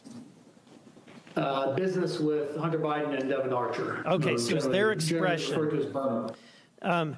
Let me ask you a question. Who is Haris Youssef? Haris Youssef is a Ukrainian investor originally from Syria, a longtime colleague of Dmitry Firtash. So he's a colleague of Dmitry Firtash. He was mentioned earlier this hearing, who is Dmytro Firtash? He's a Ukrainian oligarch very close to the Kremlin that made his fortune primarily in trading gas from Gazprom, the Russian state oil and gas company. So connected to Vladimir Putin, correct? Very much so, yes. Yeah, in fact, during Hunter Biden's deposition with the committee, he justified his role. This is, I think you'll find this comical. He justified his role on the Ukrainian Burisma board by saying, in essence, that it was his patriotic duty, that he was serving, freedom, because there were, this is his quote, there were 2 gas companies inside Ukraine at the time. One of them was a state-owned, which was highly corrupt and connected to people like Firtash, which was directly going into Vladimir Putin's pocket. The only independent company was Burisma, end quote. Now, my question to you, based on this, he's disparaging Mr. Firtash, and yet, are you aware that that Mr. Biden, Hunter Biden, did business with Mr. Firtash? Yes, I am. So let me ask you, what kind of financial transactions occurred between them? What Haris Youssef described to me, and then I was also described to me by others, including Devin and Hunter, was a $5 million payment that was made by Dmytro Firtash, is handled by Haris Youssef through Hunter Biden's law firm. That was deemed a success fee in order to quash an outstanding indictment for which in the United States. So a Putin-connected Russian oligarch wired over $5 million to Hunter Biden's law firm for what activity? What was Hunter supposed to do for that $5.5 million? He was supposed to perform in quashing the indictment that resulted in an arrest warrant for Dmytro Firtash, who is being charged in the United States. Yeah, being charged in the United States in Indiana. So he's supposed to quash that, use his political influence to do so. So my question is, of that money, the $5 million, $3 million made its way to a company that you set up with Devin Archer called Bloom. Is that correct? That's correct, yes. And finally, from that $3 million, there was a transfer that was made, and I've got a copy of that, the bank record to prove that, of $275,000. Do you recall that transfer? I do. And it went to which account? Rosemont Seneca Bohai. Rosemont Seneca Bohai. So despite what Hunter said during his deposition, based on your knowledge, was Hunter Biden connected to Rosemont Seneca Bohai? Was he part owner? Very much so, and he said as much and had direction and control, and it was a beneficiary of the account. So there are emails that document he directed monies to be dispersed from that account, including to himself. Now, it sounds like, despite what he's saying, what he told the committee, that this guy was a bad hombre, basically, that this Firtash guy connected to Putin, and therefore he had to get on Ukraine. And yet he had no problem doing business for this corrupt Russian oligarch connected to Putin. In fact, had no problem taking $5 million and a direct transfer of $275,000. Would you agree? I agree with that, yes. Okay. Now, Mr. Bobulinski, and I've got just a little bit of time left. Sorry, very little time. So I want to ask you, for God's sake, Hunter Biden is doing all of these transactions, doing all of this business, and yet his father is vice president. And we're to believe that his father isn't aware of all of these. He's been on the phone calls, he's been in the meeting, and yet he's not aware that his son is doing business with people connected to Vladimir Putin? Are we to believe that? It's an absurd expectation. Thank you. My time has expired. Very good. Chair now recognizes Mr. Frost for 5 minutes. Thank you, Mr. Chair. The claims made against the President of the United States have been so completely proven to be lies that even House Republicans now are admitting that it's time to close this case. Mr. Parnas, I have a few questions for you in limited time, so I really want to try to get through these. And I just want everybody to know, especially people watching at home, that you're like one of the most credible witnesses that we've had throughout this entire impeachment inquiry. First off, I just want folks to know, for people who aren't familiar, can you tell me who you were working for between 2018 and 2019? Rudy Giuliani and Donald J. Trump. And to be clear, did you answered to Rudy Giuliani? Yes. You answered to Donald Trump? Yes. Directly? Directly to Rudy Giuliani. Yeah. When former President Trump and Rudy Giuliani flew you to Ukraine to look for corruption on the part of President Biden, did you find any? No. And following your Ukraine trip, Senate Republicans, Senator Grassley and Johnson, released their Burisma report, which the New York Times concluded was, quote, unproven allegations that echo an active Russian disinformation campaign, end quote. Mr. Parnas, are the unproven allegations that are at the heart of the Republican report the same fabricated claims that Donald Trump and Rudy Giuliani sent you to Ukraine to go dig up? Yes. Last summer, you wrote a letter to Congress noting that when the media started to get tired of the smoke screens and using this, one of the authors of the Republican Burisma report would be your, quote, guy in the Senate to push all the information, end quote. What did you mean by that? Senator Ron Johnson was our guy in the Senate. It was told to me that when we push the information, he's going to push it in the halls of Congress. So when the media was getting skeptical about pushing disinformation after they've proven it wrong time and time again, the plan was to have a U.S. Senator, Ron Johnson, to push that disinformation even further. Correct, because we had Congressman Nunes already doing it, so Senator Ron Johnson jumped on board. This Congress, both Chairman Comer and Chairman Jordan, have centered this entire sham impeachment hearing on an FBI tip sheet. This tip sheet made wild claims about bribery that didn't even come close to being backed up. And in fact, it's all being proved to be one big lie. Mr. Parnas, is the allegation in the FBI tip sheet based on the same fabricated claims that Donald Trump and Rudy Giuliani flew you to Ukraine to dig up? Yes. I also want to make it clear that the informant allegedly behind this tip sheet is facing criminal charges for lying about the Biden family and was a known fraud for years before that. The same fabricated claim kept popping up and getting smacked down over and over again. In fact, our colleagues at the Foreign Affairs Committee did some amazing work on this investigation and found that this lie dates back to December 2015, almost 10 years ago. Do you happen to know the article that I'm referring to? I don't know the exact article, but I do know that the slide has started way back in 2015. Started about 10 years ago. It was an article entitled, quote, "The Ukrainian Scam of the Biden Family," end quote.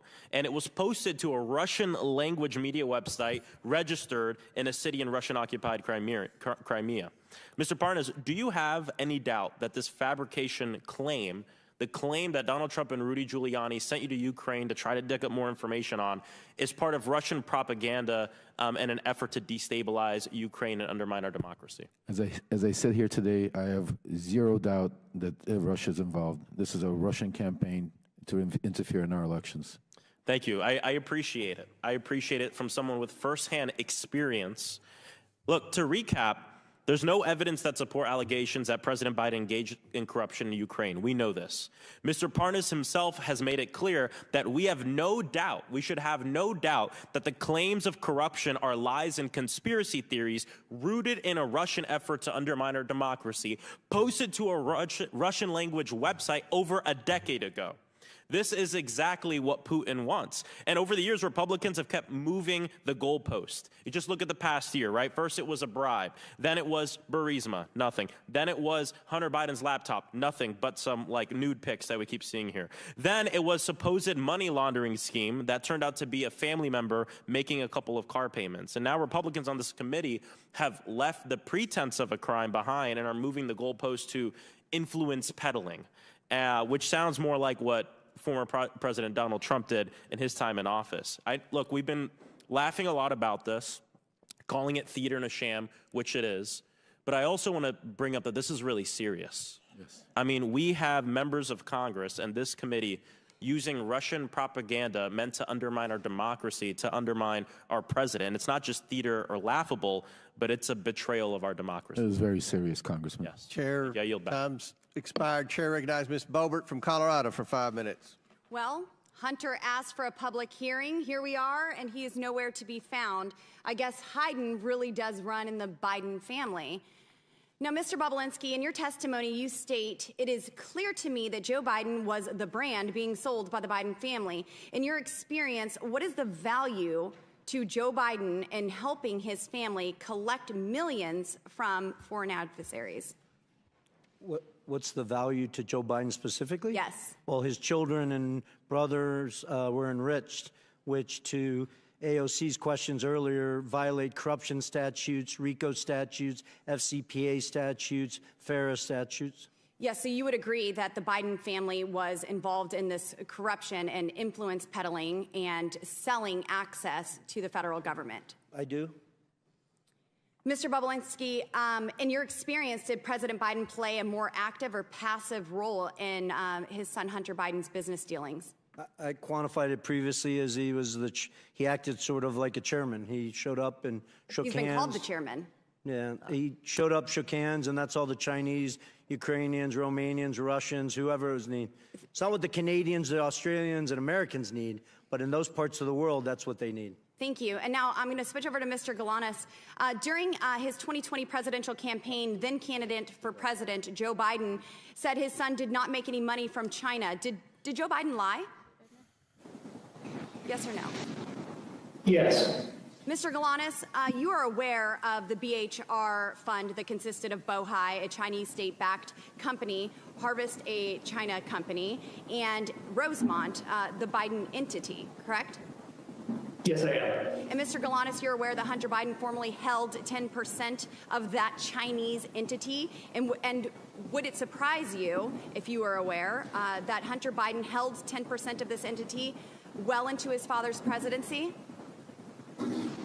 You know, I'm aware that it was founded as a business that he owned 50% of 20% or 10% directly from the outset, from early on in 2014. And would it surprise you, Kevin Morris, Hunter Biden's fake attorney, has testified that he now holds that interest?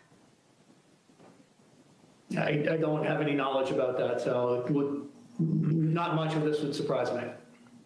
Mr. Bobulinski, in your testimony, you stated the Chinese Communist Party, through CEFC, successfully sought to infiltrate and compromise the Obama-Biden White House during 2015 and continued through when Joe Biden left office. Would you agree that the CCP compromising the White House is a serious threat to our nation's national security? I do. Thank you. And now Joe Biden has leveraged his elected position to enable the Biden family, their business associates, and their companies to receive over $24 million from foreign nationals and their companies and their related companies. Biden is compromised and is a threat to our national security. After today, it's clear that Joe Biden is a bigger CCP asset than Fang Fang herself will. A threat to our national security. After today, it's clear that Joe Biden is a bigger CCP asset than Fang Fang herself. Will we ever come to the agreement that it is far time that Congress holds the resident of the White House accountable for selling out the American people? Unfortunately, my colleagues to my left have a highly coveted made in China product, a brand, if you will, and that is Joseph R. Biden. Mr. Chairman, I yield the remainder of my balance to my friend from Florida, Matt Gaetz. Mr. Parnas, how much time did you spend in prison? 4 months. 4 months. But 4 months. But you were indicted for crimes that could have resulted in you spending 50 years in prison, right? Right, they were false crimes. The judge saw through it. Well, you went to trial and you were convicted, right? I went to trial, correct. And the crime was that you were trying to acquire marijuana licenses, and you took money from a Russian oligarch, and you tried to use that money to go give political donations and do what you had to do to acquire marijuana licenses. Is that about right? That's what the crime was. That's what the indictment was. Yeah. Right. So it sounds like everyone here today, the only one working for a Russian oligarch was you. Right? I mean, yeah, it was. I just heard you. It's public information. Yeah, no, I just heard you wax poetic. I got paid $200,000. You know how much I got paid. You were really worried about our democracy, and you were here to warn us. But you were working for a Russian oligarch, wanting to get marijuana licenses, but then you didn't even do it. The fraud you committed against the Russian oligarch was that instead you spent the money on yourself. So, like, was that what you were doing to fight against Russia's aggression? That's a lie. Just taking their money? Well, that's what you were convicted of. No, but instead of spending 50 years in prison, you got 4 months. as this hearing continues, I look forward to hearing what Mr. Galanis thinks about how he was treated by the DOJ for telling the truth, as opposed to how you're treated for lying. The DOJ didn't listen to the truth, because if they would listen to the question, truth, you the guys question would've been Mr. all in Gates jail. had is They didn't for want to hear Mr. the truth. You can't handle the truth, Matt Gates. Look, well, the truth for you is taking money from Russians to buy marijuana businesses and then going to jail and then coming here to lie about Trump. You should know better than anybody. Gentlemen's time has expired. Chair You now. should know better than anybody. Gentlemen's time's expired. Chair now recognizes Ms. Tlaib from Michigan. Thank you so much. It's so exhausting. This is really incredibly exhausting, and I can't imagine our residents sitting at home. I still, every time I look up and I see our former chairman, forever chairman, Elijah Cummings, our first ever hearing in this room was about the high cost of insulin. I think one of the first witness was a mother of twins who had to ration her insulin and lost a child because she couldn't afford it. I still remember our previous chairwoman who really did a phenomenal job continuing to talk about the opioid crisis and how the Sadler family was part of a criminal scheme to increase addiction among family members, people just literally losing their family members because of profit, because of folks that were literally drug dealers in suits. All of that to say is this House Oversight Committee, from our committee hearings on the Postal Service, which really matters to our constituents, the high cost of prescription drugs, the housing issues, the number of struggles and challenges of everyday Americans. And I say this sincerely. I know you yelled out, but sincerely, because what a waste of time. What a waste of time. Just even some of the colleagues of my folks here continue to say this is a waste of time. I mean, Representative Niels said, quote, I don't think we have the will to impeach Joe Biden. Just for the record, impeachment isn't something you have a will to do. It's something you have to have evidence to do. Which brings me to next, you heard about Rep. Don Bacon, who said, when the staff tells you that they can't identify a particular crime, there's a problem. That's a problem. I mean, you can go on and on. One top Republicans admit that there's no conclusive evidence of impeachable offense that shows Biden acted improperly while in office to enrich his family members. I mean, it goes on and on. Former Oversight Chair Darrell Issa, who serves on Judiciary Committee now, said, I think he goes on and says, there's no clear sense of where the impeachment inquiry is going. It goes on and on. I mean, look, you all, this is an incredibly important committee. We could be doing some phenomenal things and holding currently the Biden administration a number of issues. Like, I want to know about the American Rescue dollars and where that money is being used. Is it being used towards public health? Is it being used towards the crisis that continues to happen in many of our families being impacted by long COVID symptoms? I mean, these are things that we could be doing right now in this chamber. We're not. We're doing this over and over again, and it's a waste of time. I literally, every time I talk to my constituents about this, they don't bring this up. They said, God, when is this going to be over with? I tell them, my colleagues do not know how to lead the campaigning at the steps of the Capitol. When we come in here, we have to literally put that aside and work for our constituents. Work on getting some sort of understanding where we can prioritize making sure that we have access to clean water. What is going on with the lead abatement program within the administration? Talking about the specific challenges that we continue to see in our healthcare system. All of that. Again, we can hold the Biden administration together, Mr. Chairman, on a number of issues we can see eye to eye on, and saying we need to use this committee to open it up to be the watchdog committee that we are. Instead, we really sincerely are wasting the time of the American people doing this. This is awful. For them to see us going back and forth like this, it's so disenchanting for them. And you all wonder why the numbers out there of favorability towards Congress is so low. They really have no faith in us because of this. This is the kind of stuff we do. When literally my folks are literally fighting for the right to breathe clean air and to fight to sit there and figure out how they're going to afford asthma inhalers. Yet we're here wasting the people's time. Will the gentlelady yield? Yes, Mr. Chair. And I say this out of somebody that's a social worker at heart. We could do so many things in bipartisan in this committee. I know it. And I think we're right now really missing out an opportunity to do that. We really are. Ms. Tlaib, I yield to Mr. Well, it's for a question I just wanted to ask you, because you've had tremendous success in trying to clean up dirty water across America. We can actually get things done, right? Absolutely. And, you know, I know my colleague on the other side, we all have a crisis of the clean water crisis. We could literally bring in folks in the EPA, bring folks into this chamber right now and ask, where is the Biden administration on the development of their lead abatement initiative? These are the things that I think very much many of my mayors, my local electeds, many of the state folks are asking. What can we do as members of Congress to basically have more transparency in where the priorities are? But again, I really say this sincerely to all of you. We can do better. We deserve to do better. I remember Chairman Cummings constantly reminding us that we can be better.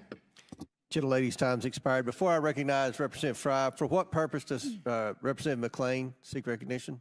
I'd like to enter something in the record. My friends on the other side of the aisle are desperately trying to deflect from the Biden family peddling scheme by attacking President Trump and his family. For 5 minutes? I would like to enter into the record an article. Actually, Jared Kushner and Hunter Biden are nothing alike, and here are the facts. Thank you. Without objection, so ordered. Chair now recognizes Representative Fry for 5 minutes. Thank you, Mr. Chairman. One of the inconsistencies that I have kind of seen is what is on a text message, Mr. Bobulinski, with Raymond Zhao, and what Hunter Biden testified to in his own deposition.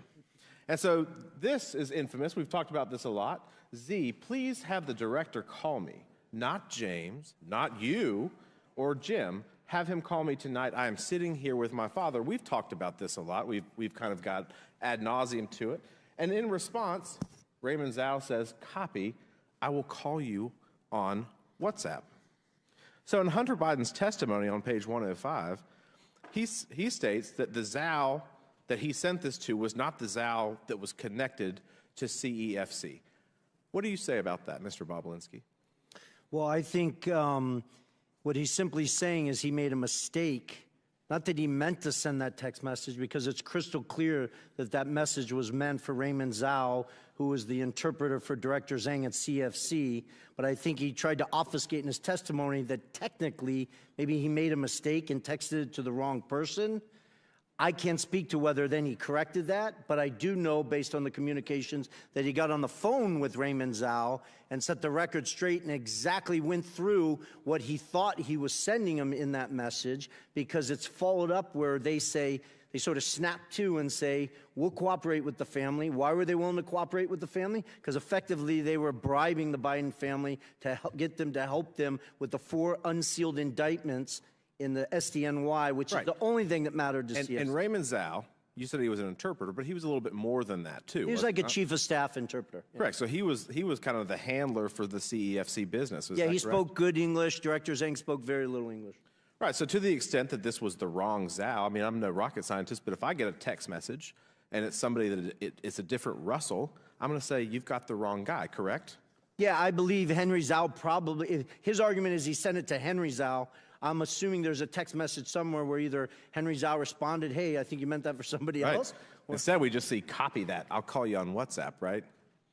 Right. So if you were perplexed as to why you received a random text message that wasn't applied to. Well, that's actually Raymond Zhao saying, I'll call you on WhatsApp. That's what I'm saying. Yeah. So the purpose, the issue that he brings up, though, is that he was confused and it was the wrong Zhao. I want to ask you a couple more questions real quick. Hunter Biden's transcript on page 42, he said, I officially began to work for CEFC when I received a retainer from CEFC in early or spring of 2017. Is that true? Well, it goes back to the word official. He's parsing words.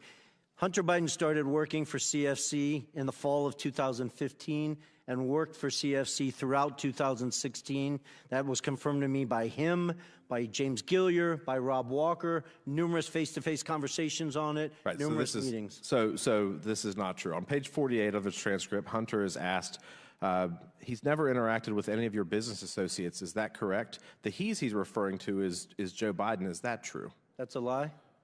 Hunter lied to the committee about important details concerning his money demands and threats to CEFC based on this WhatsApp message right here. On page 105 of his testimony, Hunter states, quote, my father had no awareness of the business I was doing. Is that true? That's a lie.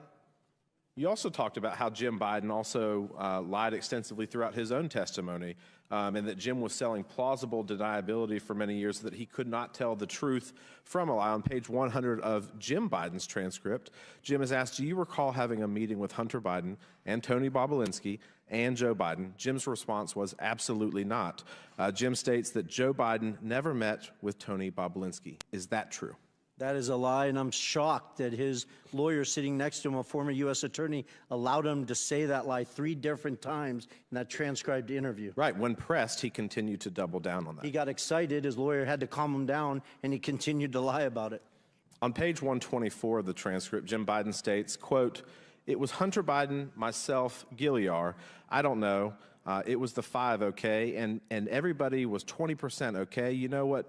It was never executed. It was never signed. And he's referring, of course, to the contract or the agreement. Is that true? That's a lie. He fully executed the legal document, Oneida Holdings, LLC, as did Hunter, James Gilliar, Rob Walker, and myself.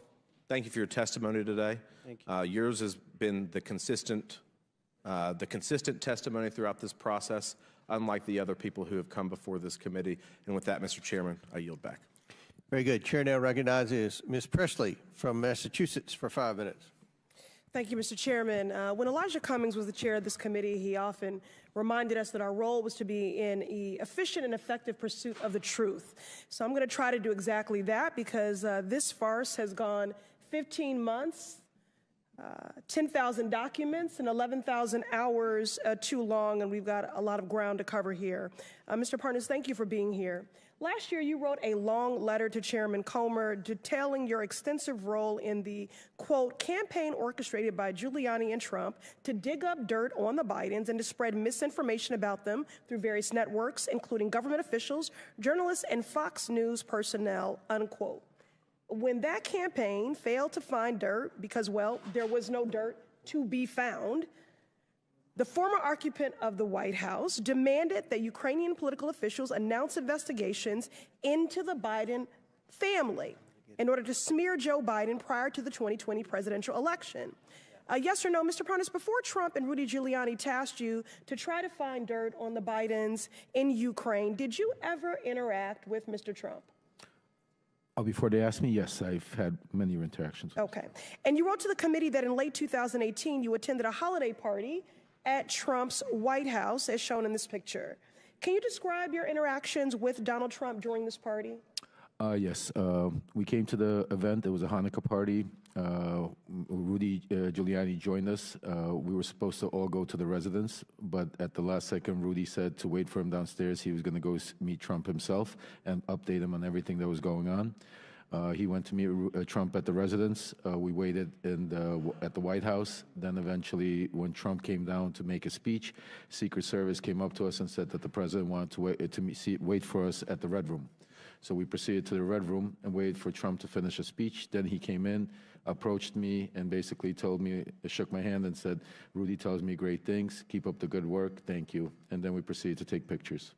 Mr. Parnas, when Trump told you to keep up the good work, what did you understand him to be referring to exactly?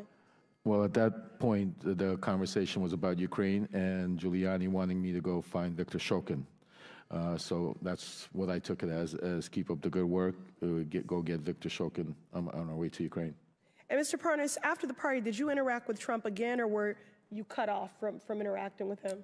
After our trip to Ukraine, we were cut off because then the BLT team was formed and the line of communication started going through Rudy Giuliani because they didn't want anybody to notice me with him because I was in Ukraine doing the stuff.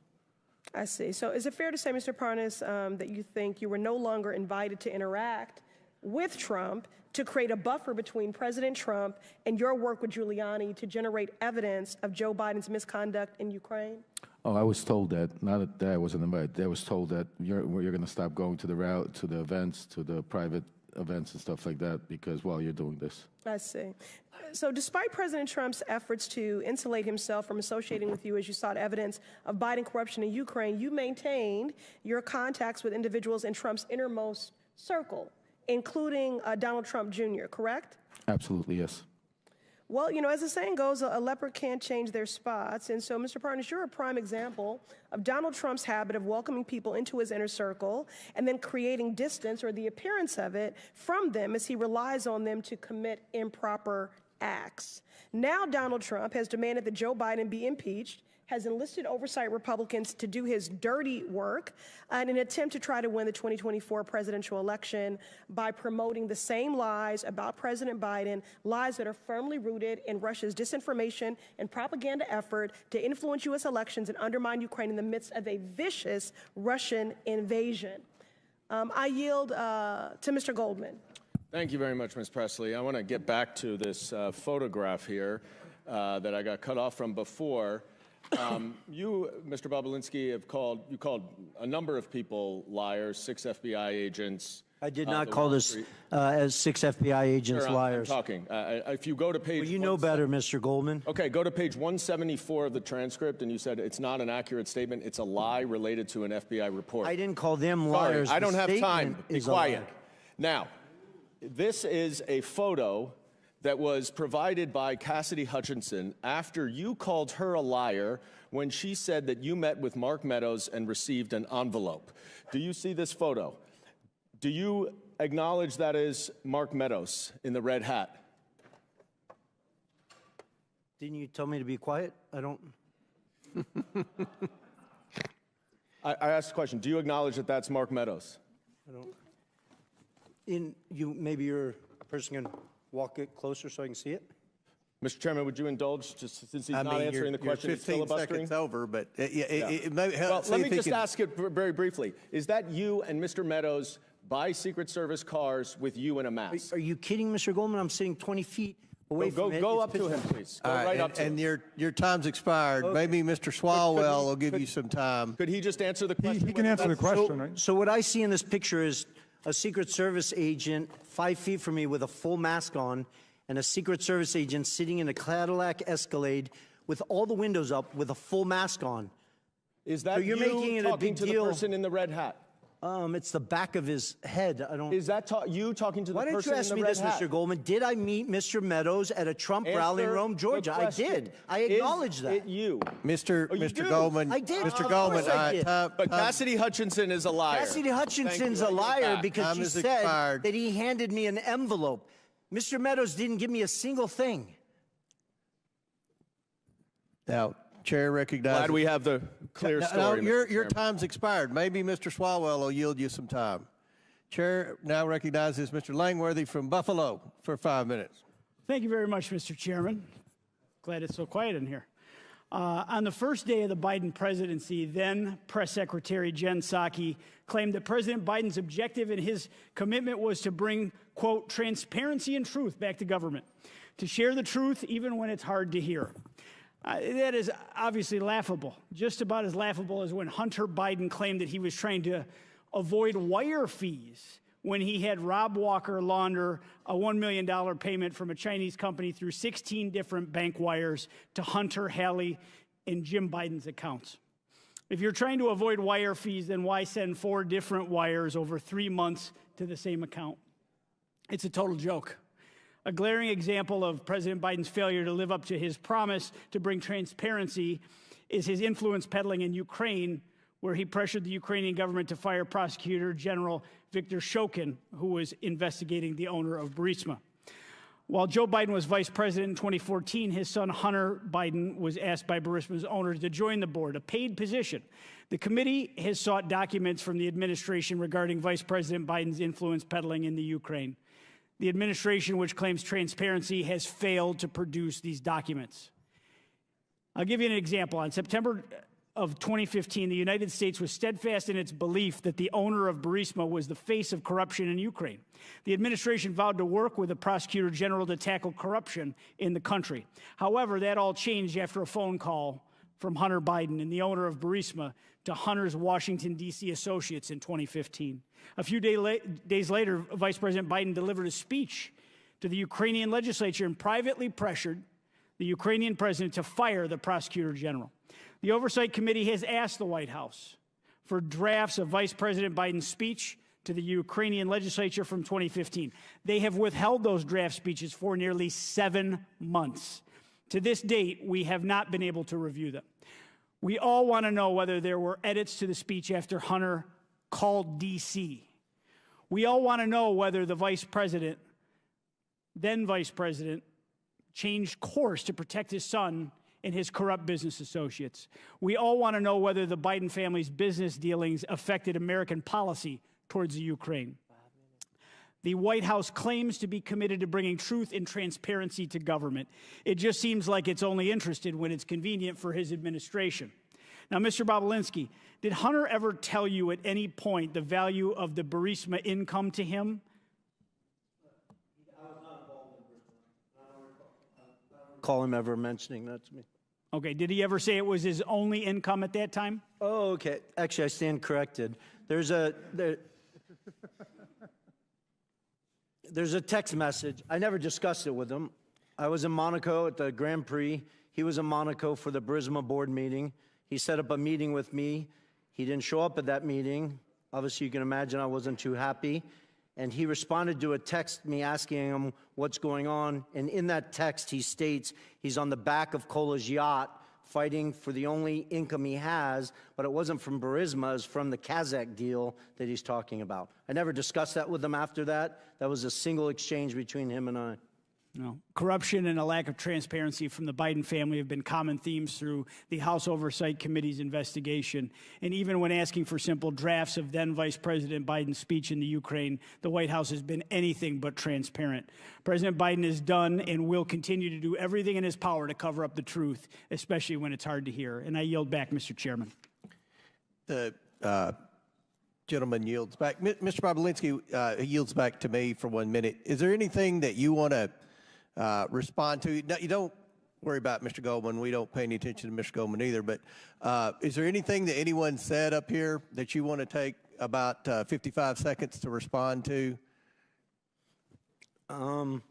It's tempting. I mean, my biggest appeal to everyone in this room is I wish you would spend the time focusing on the fact that the Chinese Communist Party infiltrated the White House of the United States of America through the Biden family. I don't say that lightly. It's not a joke. I was willing to die for this country, as was my father and both my grandfathers and my brother. This is serious, serious stuff. We should be asking how that happened. Take the Biden name and the Biden family completely out of it. How did the Chinese Communist Party infiltrate the White House of the United States of America? Let's start there, focus on those facts, what they did, how they did it, why they used money, why they used private enterprises instead of military stuff and other stuff. That is huge to our national security. So I appreciate you yielding that time to me, Mr. Chairman. Well, thank you, and I'll just say this. Ms. Tlaib and Ms. Presley criticized the investigation, but I think most Americans care about public corruption, and they realize the FBI hasn't done the job, that DOJ hasn't done their job, the IRS hasn't done their job. They've been told to stand down. All that's left is the House Oversight Committee, and we will do our job. And pursuant to the previous order, because votes have been called again, the committee stands in recess subject to the call of the chair. The committee will reconvene 5 minutes after floor votes. Reconvene. Chair recognizes Mr. Swalwell for 5 minutes. Mr. Bobulinski, in your interactions with the Biden family, which you've told us all about throughout the day, did you ever observe the Chinese government grant 22 patents to any of Joe Biden's children while Joe Biden was in office? I did not. Did you ever observe the Chinese government, did you ever observe Joe Biden ever own or operate any hotels while he was in public office and take millions of dollars from foreign governments? I did not. Did you ever observe Joe Biden employ any of his children or their spouses in the White House as vice president or president? I did not. I can't speak to that. Did you ever observe, while observing the Bidens install a family member to be the co-chair of the DNC? I'm sorry, ask the question again? Did you ever observe that Biden's install a family member to be the co-chair of the Democratic National Committee? I did not. Did President Biden or anyone in his family take $2 billion from the Saudi government? Not that I'm aware of. Did President Biden or anyone in his family get fined $355 million for tax fraud? Not that I'm aware of. Mr. Parnas, as you've observed Mr. Bobulinski today and his fealty and dedication and loyalty to the Trump family, is that something you recognize as somebody who was also in that cult before? Absolutely. Is there hope for our man Tony here? Very little, I think, until he hits a brick wall. And in your experience, on a scale of 1 to 10, how eager was the Trump campaign in your interactions to manufacture dirt on Joe Biden? 1 to 10, 10 being the highest. 10 plus. 10 plus. Would it surprise you, Mr. Parnas, that the Russians and in their disinformation campaign outlets have often cited Chairman Comer's testimony and allegations against the Biden family to make their own allegations against Joe Biden? No, it doesn't surprise me because that's exactly what they want to happen. Mr. Chairman, it's over. It's over. It's time to pack it up. And I want to give you the top 10 reasons why impeachment is dead. Number 10, your key witness today is testifying from the slammer. Number 9, key evidence of a bribe that you all relied on. The guy who said that has been indicted for lying about that bribe, and he's a Russian asset. Number 8, another key witness has been indicted as a Chinese agent. Number 7, during the Hunter Biden interview, Mr. Chairman, you didn't even stay for the whole time. Number 6, Chairman Jason Smith didn't show up at all to the Hunter Biden interview. The same day, number 5, Darrell Issa said it's a big nothing. Number 4, today Jim Jordan began his remarks not by relying on any evidence for this investigation, but he went off attacking the DOJ about what they're doing with the Catholics. Number 3, you all still have not sent the articles of impeachment for the Mayorkas impeachment to the Senate, and that happened last month. Number 2, you're now talking about a criminal referral, but if you had evidence for a criminal referral, then you have evidence to impeach somebody for high crimes and misdemeanors.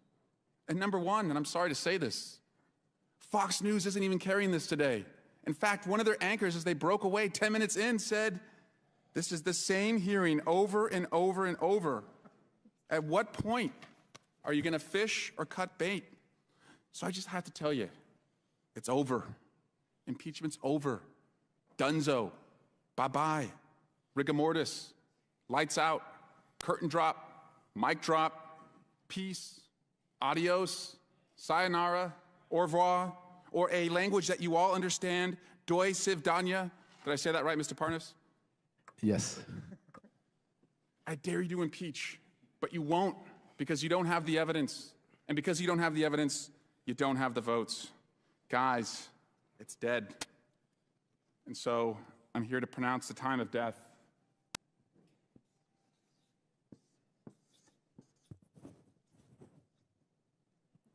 .516.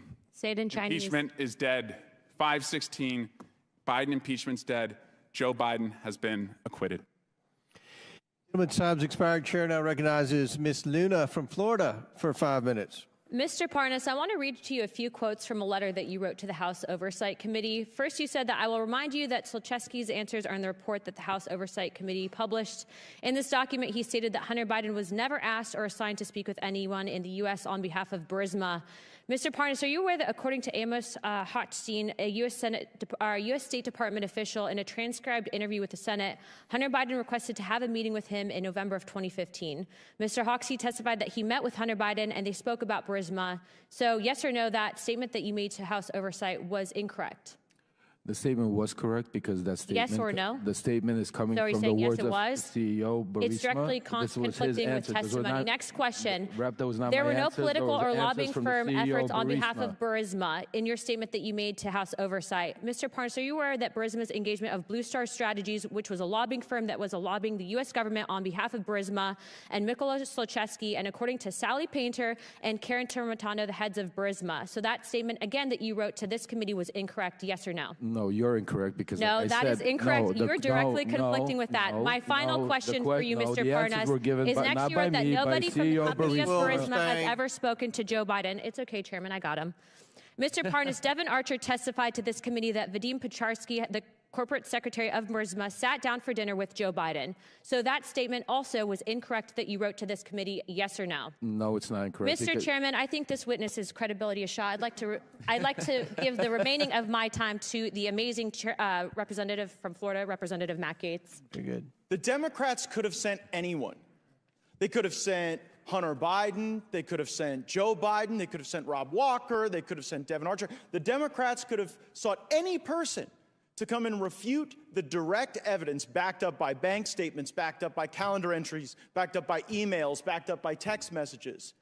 And who did the Democrats send to clear the name of Joe and Hunter Biden? They sent Lev Parnas. Lev Parnas, who was charged with enough crimes and violating our campaign finance laws to, serve 50 years, but he gets 4 months. And the big, grand criminal conspiracy Mr. Parnas is involved in is using Russian oligarch money to try to get marijuana licenses, which seems odd, and then using that Russian money to plow into campaigns in order to achieve that objective. But the fraud he committed wasn't just on our election system by plowing Russian money, it was also a fraud on his own investors who didn't get it. So I guess, Mr. Bobulinski, as you hear Maxwell Frost, my colleague on the Democrat side, say that Mr. Parnas, fresh off of his prison time, is the most credible witness we've had to address these business dealings, what's your reaction to that? I think it's laughable that the Democrats are asking Lev Parnas to weigh in on my credibility, a convicted felon that served jail time. I have an impeccable record. Now, he warned me earlier in this hearing that they're coming for me. I didn't worry. I said just keep talking. You'll be there soon. I look forward to that, Mr. Parnas. Keep lying. You'll be there soon. Well, is that a threat, Mr. Parnas? No, it's just the truth. No, did you say they were coming for me? No, I said if you keep lying, you will end up in prison. I'm not lying. You're the one who was lying. You have nothing to say. You're the one who went to prison for lying. What am I lying for? Tell me what we're lying for, Mr. Bobulinski. What? You don't even know what you're talking about. What am I lying? You went to prison for lying and defrauding your investors. What am I lying here? What am I lying here? Oh, the list is long. We don't have enough time. I think Mr. Gaetz only has a minute. I think you're a little scared, just like Mr. Gaetz. Because Mr. Gaetz doesn't even ask a question. You're filibustering. I've been here for 6 hours, and not one of your committee members has asked me one question. You want to hear the truth? I asked a question about your illegal business I've been here for 7 hours. Mr. Bobulinski, ask me some questions. Fraud is a crime, right? Go ahead. Correct. Fraud is a crime. Fraud is a crime, and you observed fraud on the part of the Bidens, right? I did, crystal clear. So much so I had an independent law firm spend $300,000 to analyze that fraud and put together a fully ready, fileable lawsuit against the Biden family. And bribery is a crime, right? Correct. And what you observed with Joe Biden trying to get you into this business deal with Hunter Biden, what you later learned about that business deal and how the money was flowing from the Chinese Communist Party to Hunter Biden, to other members of the Biden family, did that concern you as a potential feature of money laundering? It did. It did. I started to grow concern after I met Joe Biden. And then I sat down with Jim Biden, and he used the term plausible deniability with me. And that's documented because I went back to my lawyers, and I asked them, something is starting to feel unright. And they went and hired another law firm to give me a full FCPA workup to go through the details of what could be done and what couldn't be done. Sounds like high crimes and misdemeanors to me, Mr. Chairman. I yield back. Very good. Chair now recognizes the chairwoman of the House Education Committee, Ms. Fox from North Carolina. Dr. Fox. Thank you, Mr. Chairman, and I want to thank my colleagues for what you have been doing here today, unraveling these issues. Mr. Galinas, In your written testimony, you state that your, quote, objective was to build a diversified private equity platform which would be anchored by a globally known Wall Street brand together with a globally known political name, Biden, end quote. Is it correct that Harvest Fund Management, a $300 billion Chinese financial services company closely connected to the Chinese Communist Party, CCP, was interested in partnering with you and your business partners? Yes, that's correct. Thank you. Why was the CCP-connected Harvest Fund Management interested in doing business with you and your partners, Hunter Biden and Devon Archer? The only plausible reason, and the reason we even discussed, was because of the access that it provided. There was a quote that was attributed to Henry Zhao, the chairman, that talked about the access that it provided. So there's documentation that was contemporaneous that said what their interest was, and that interest was political access. Thank you.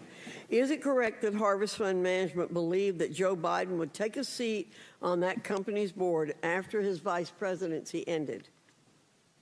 Yes, that's correct. And there were emails to that effect around that time that were circulated by people who were there as part of those conversations, including the golf outing. Thank you. Are you aware of Hunter Biden ever speaking to his father, Joe Biden, about the plan to have him join the board of Harvest Fund Management? Yes, I witnessed that, yes. It seems clear that Joe Biden was aware of his family's use of his office and influence to do business with America's adversaries, and therefore a choice to pursue personal gain over national security. Mr. Bobulinski, is it true that former Vice President Joe Biden met with Li Jinping, the chairman of CEFC China Energy?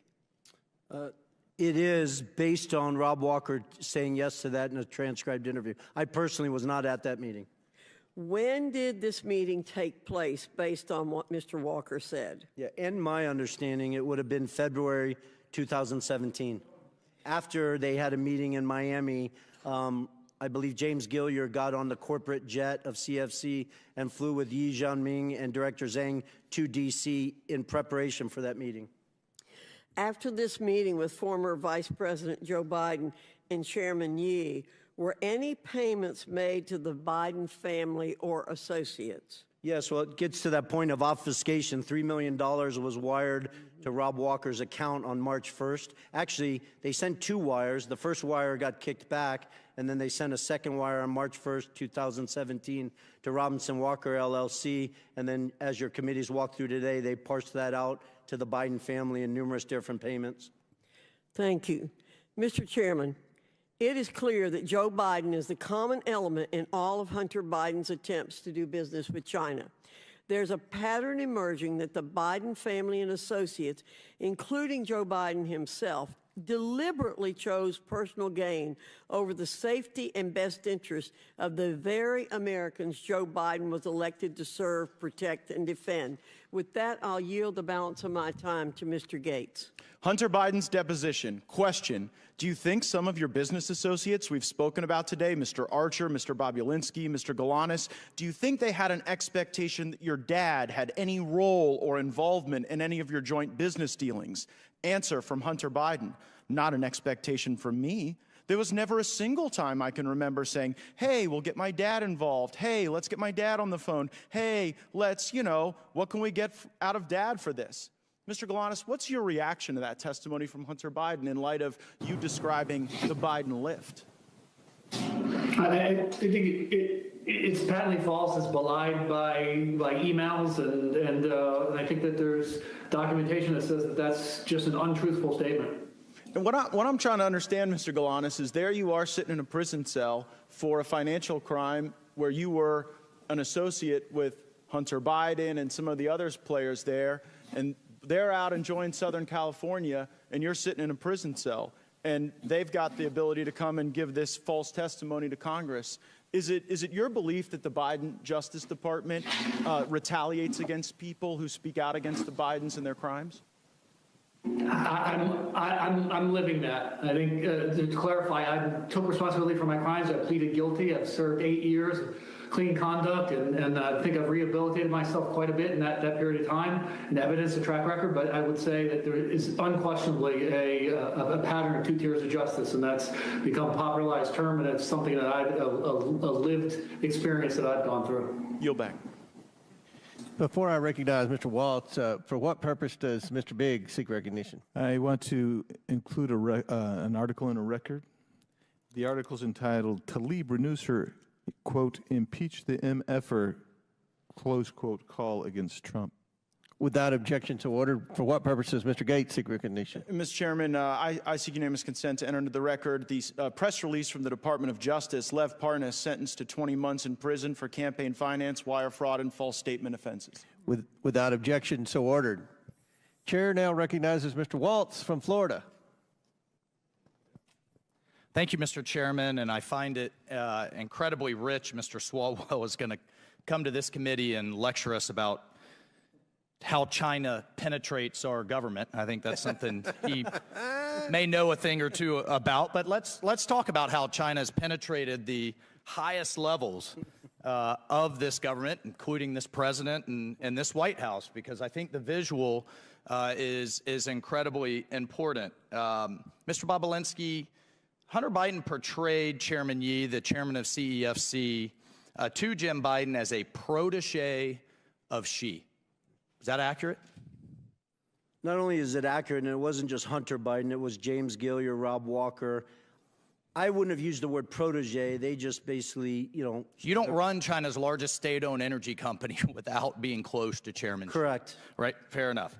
And by the mid-2000s, Chairman Ye ran a business empire estimated, as much as you can estimate a Chinese state-owned enterprise, tens of billions, including, and from a national security standpoint, this is the critical piece here, including implementing China's Belt and Road Initiative, not just all over the world, right here in the United States. Is that accurate? 100%. So CFC was effectively the shadow arm of the Chinese government, deploying tens of billions of dollars around the world, very well documented. At its peak, I think it was doing $50 billion of revenue per year, one of the top 5 largest. Debt diplomacy, where they are taking electrical grids, they are bribing officials, they take as collateral, not just grids, ports, airports, key infrastructure that the Chinese government could then leverage and use against any country, but also here in the United States. I mean, that's how the Belt and Road Initiative works. Heck, I was just in the Armed Services Committee with the commander of Indo-PACOM,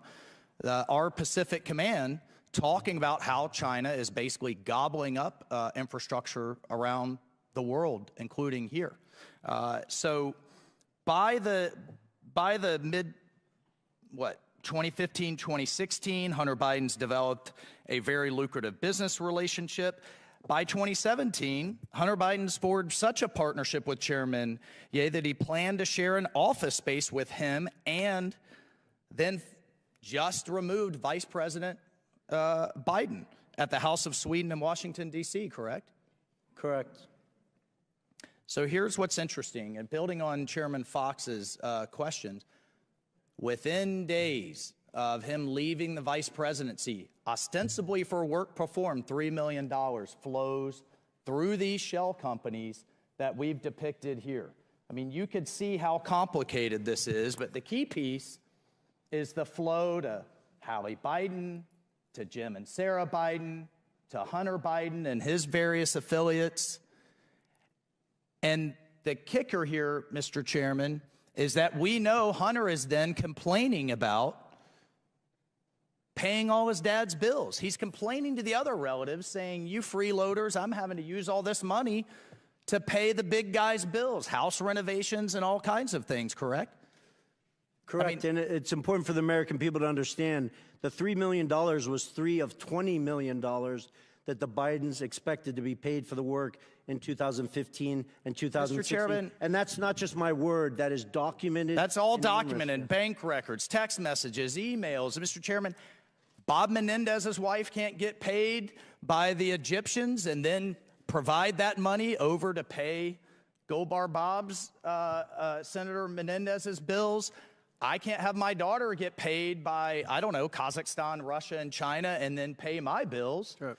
And we know also that they had commingled funds with the Vice President of the United States. When we talk about crimes, let's talk about the crimes.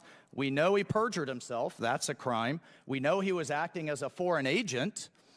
And was he registered under FARA? Was he registered as a foreign agent? Not that I'm aware of. Was his dad complicit in him acting as a foreign agent through meetings and dinners and what have you? That's crime. 100%. That's crime number 2. He was clearly acting in that capacity. We have the Foreign Corrupt Practices Act, and we already have them thanks to the work of this committee for tax evasion. So, Mr. Chairman, there are multiple crimes that this committee has established ample evidence. We must move to impeachment. We cannot allow this to stand. And I look forward to seeing those references to the Department of Justices. For this alone, this is a critical national security issue. The Chinese Communist Party call it the princelings. They don't go after the principle they want to influence. They go through the sun. And it is right out of their playbook. And they've done it at the highest levels of the United States government. I yield my time. Very good. Mr. Chairman, I just have a couple of UC requests, if that's all right. Proceed. One is from Devin Archer's transcribed interview testifying that Joe Biden had nothing to do with any of Devin Archer's business ventures with Hunter. Second is the declassified intelligence community assessment from the National Intelligence Council, March 2021, detailing efforts by Russian actors to interfere in the 2020 U.S. elections. And finally, most importantly, the U.S. District Court decision from the Southern District of New York in United States versus Galanis, where Mr. Galanis was described as a con artist who wanted to be in business with Hunter Biden but never was, and how they thought that they could add layers of legitimacy to their con operation. If I could have those introduced. Without objection, so ordered. Now the chair recognizes Mr. Gates from Florida. You're a serious business person, Mr. Bobulinski, right? I am. Unlike the convicted felon next to you, you've served in the military, right? Correct. You've done big deals. Correct. Complicated deals, deals that involved foreign businesses, right? Correct. And so what I'm trying to figure out is when you came to realize that you showed up at the wrong party. Because you kind of strike me as a guy who showed up to do a legitimate business deal, and you ended up instead at a bribe. And so as you're looking at CEFC, as you're having this meeting with Joe Biden, as Hunter Biden is introducing you to his web of contacts, when did you go from serious businessman Tony Bobulinski working to make a buck in a capitalist system to a guy worried that you had been unwittingly ensnared into Hunter and Joe Biden's bribe operation with the Chinese Communist Party? I appreciate the question. It wasn't an aha moment. It was more of a process.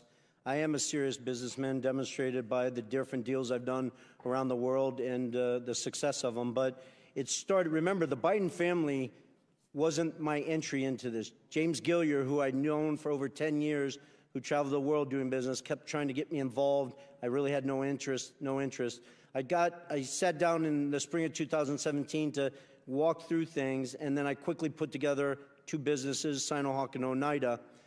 After the meetings in Los Angeles with Hunter and Joe Biden, it started to sort of, bells and whistles started to go off when Jim Biden used the term plausible deniability. Plausible deniability is the first moment, straight from the lips of Jim Biden, right on the heels of your discussion with Joe Biden, where you start to think, this might not be legit. Correct. And my lawyers at the time could attest to that because I reached out to them saying, listen, I'm a former naval officer. I held a Q security clearance. I couldn't collect. Somebody couldn't take me to dinner for $50.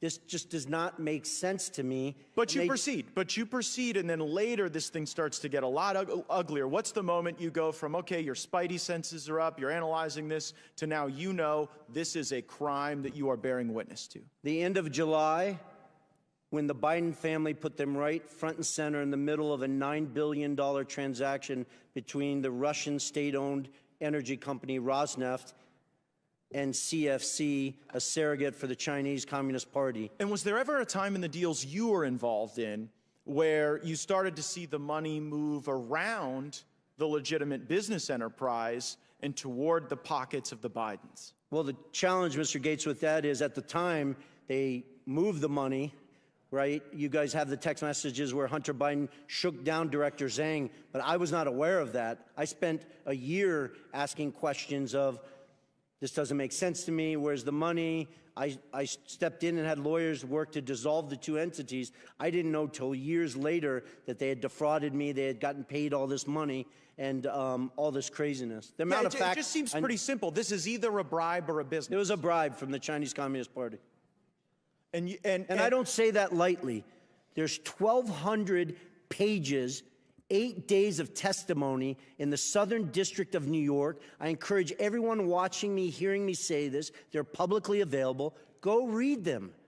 Our Department of Justice outlines in intimate detail the corruption and bribes that CFC was deploying to political officials all over the world. It wasn't so just in I'm the here United to believe that they did this in every other country, but with the Biden family, it was pristine.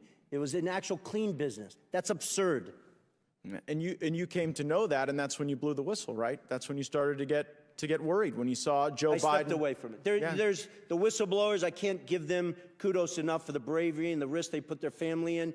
They publish stuff where I am voicing the concern of the Rosneft deal. And you animated your concerns when you saw that this wasn't just a corrupt bribe, a corrupt business deal happening to a guy who used to be vice president.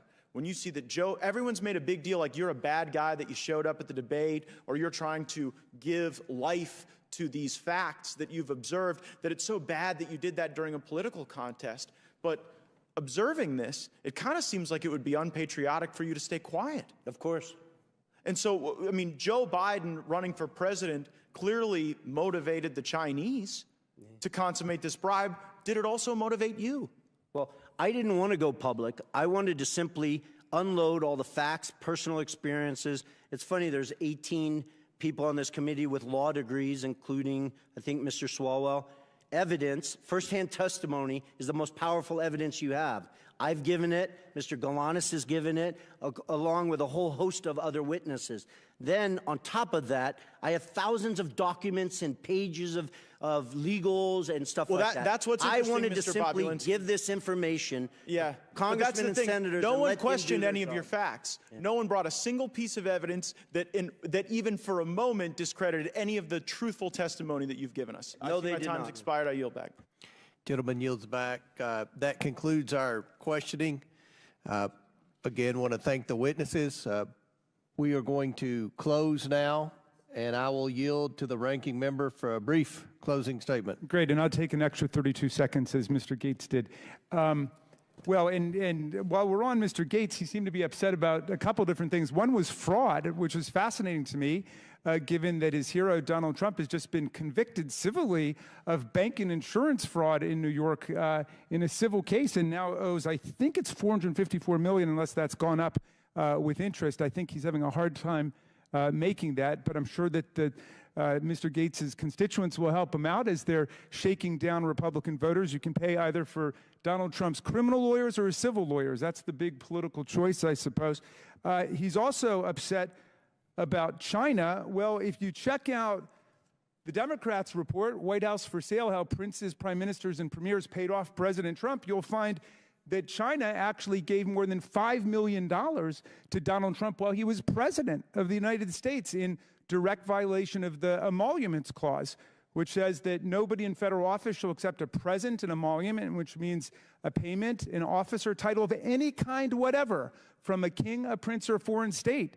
And we spent the day, again, jawboning about Hunter Biden, who has never held public office, and he's never done business with the government.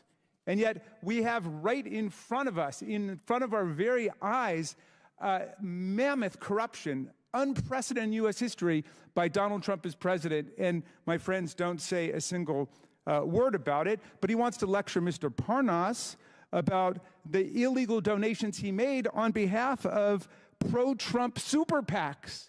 I've noticed something interesting with the people who have finally disenthralled themselves and gotten out of the Trump cult, as Mr. Parnas puts it. People like Michael Cohen, Sarah Matthews, Cassidy Hutchinson, Alyssa Griffin. There's articles about them. There are dozens of those people, and I'd be fleeing for the exits now too. what's so fascinating to me about it is that they don't mind when these people lie for Donald Trump. Then when they get out and start telling the truth, that's when they call them liars for what they did when they worked for Donald Trump. Mr. Parnas, they're not mad that you lied and went to prison for it and did your time. They're mad that you stopped lying for Donald Trump. Absolutely, Congressman Raskin. So when I was a state assistant attorney general, Mr. Chairman, I saw a judge on my very first day of work castigate a lawyer by saying, son, you forgot the very first rule of lawyering. When you go to court, you got to bring the evidence with you. You forgot to bring the evidence. There's no evidence. Hundreds of thousands of pages of documents, dozens of hours of testimony, but not a shred of evidence of presidential wrongdoing, much less an impeachable offense by President Biden. And you're making not just the majority a laughingstock, the whole committee a laughingstock. So it's hurting us. My members are saying, when will they call off this nonsense? So here we are. Again, Mr. Parnas, I want to thank you. You have explained to America that the allegations at the very foundation of this inquiry were predicated on Russian propaganda and disinformation, just as they were at the start of the hit job that you and Rudy Giuliani were sent to do back in 2018 and 19. And I want to thank you for showing America what real intellectual honesty and personal honesty look like, and how you can grow out of the deranged Trump syndrome that so many of our colleagues are still suffering from today. It's time to call this investigation for what it is, Mr. Chairman. It's not just an embarrassing failure and an historic failure at that, but it's an historic betrayal of democracy, freedom, and the rule of law as Vladimir Putin tramples the freedoms and the democracy of people in Ukraine. We should be spending our time standing up for democracy and not tarnishing it with spectacles like this. I yield back.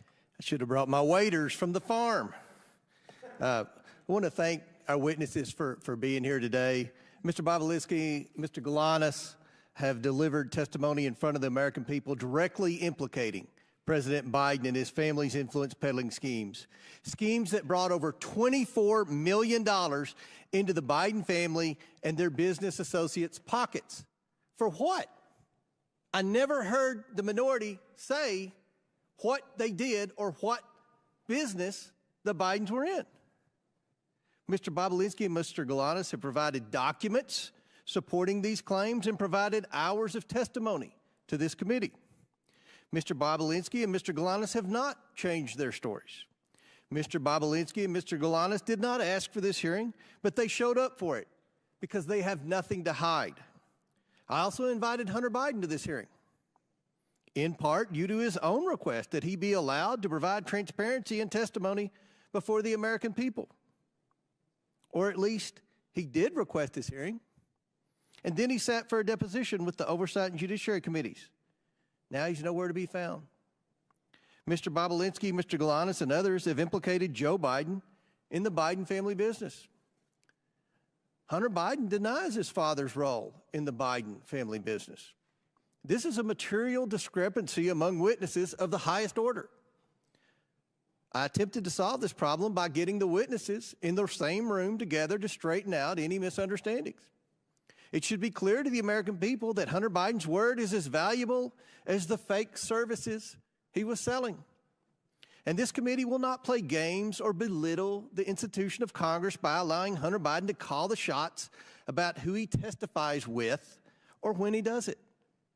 At this point, the only person who can resolve this discrepancy about Joe Biden's participation in his family's influence peddling schemes is Joe Biden himself. As I said at the beginning of this hearing, Joe Biden was either used by his family over and over again and paraded in front of his business partners to rake in millions of dollars, or he knew exactly what he was doing to enrich his family. Joe Biden was either complicit or incompetent. And the American people deserve to know which one it is, which one it was.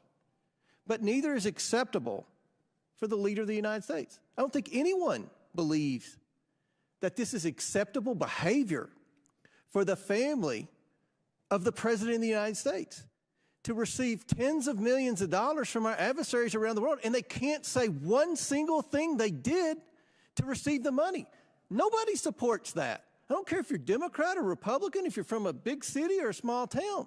That's not what this democracy is about. That's not what the founding fathers set up. They set this up that we have public servants come and provide their public service and then go on. They did not set this up for public servants to enrich themselves through their family, through influence peddling. No one is denied.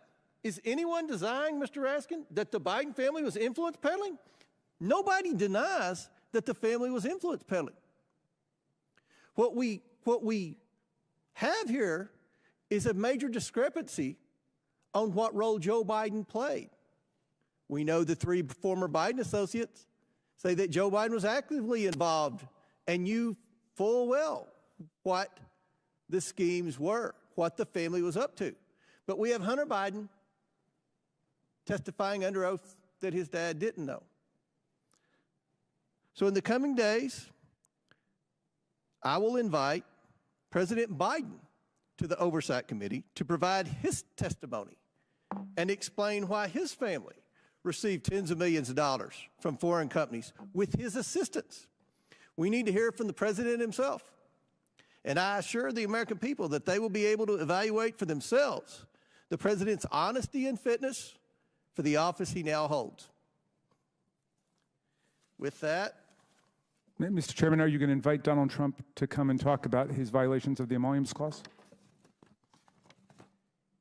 you all have investigated Donald Trump for years, and I'm pretty sure I've read in the paper that there's a lot of investigations of Donald Trump. No one's investigated. Well, we Joe impeached Biden. him. You were invited to impeach Joe Biden today. Are you supporting, are you going to work with me to see that Joe Biden comes and answers these discrepancies? I mean, this is a big deal. There's no discrepancies. There's not No been, discrepancies. No, there's no evidence at all that he's committed any high crime and misdemeanor. What is it? In closing, I want to thank our panelists once again for their important and insightful testimony today. With that and without objection, all members will have 5 legislative days within which to submit materials and to submit additional written questions for the witnesses, which will be forwarded to the witnesses for their response. If there is no further business, without objection, the committee stands adjourned. Will come to order. I want to welcome everyone here this morning. Without objection, the chair may declare a recess at any time. Without objection, Chairman of the Ways and Means Committee, Mr. Jason Smith of Missouri, Representative Matt Gaetz of Florida, and Representative Eric Swalwell from California are waived onto the committee for the purpose of questioning the witnesses at today's committee hearing. For today's hearing, opening statements will be limited to 10 minutes for the chair and 10 minutes for the ranking member.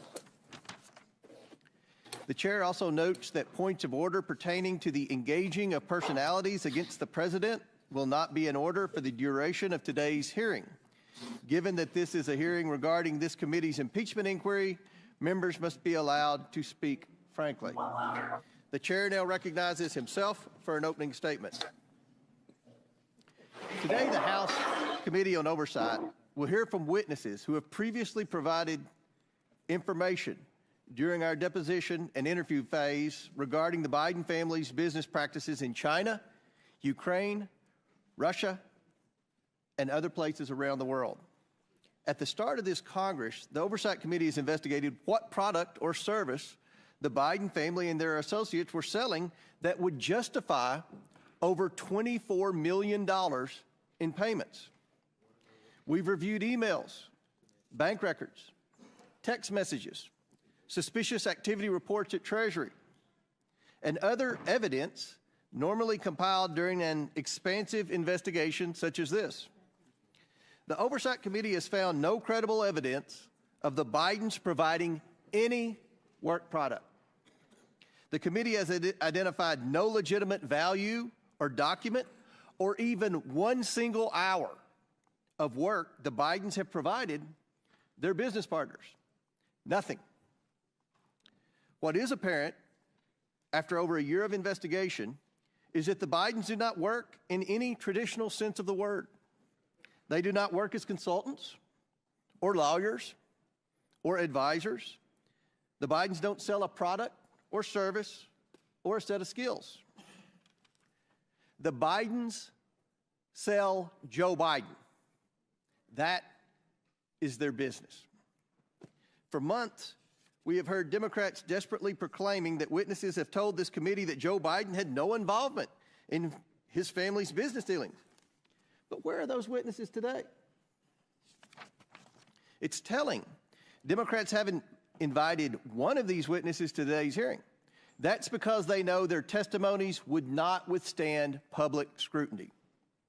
Democrats have relied on these witnesses' opening statements and have willfully turned a blind eye to the facts that have come out in these interviews once the witnesses were questioned about our record of evidence.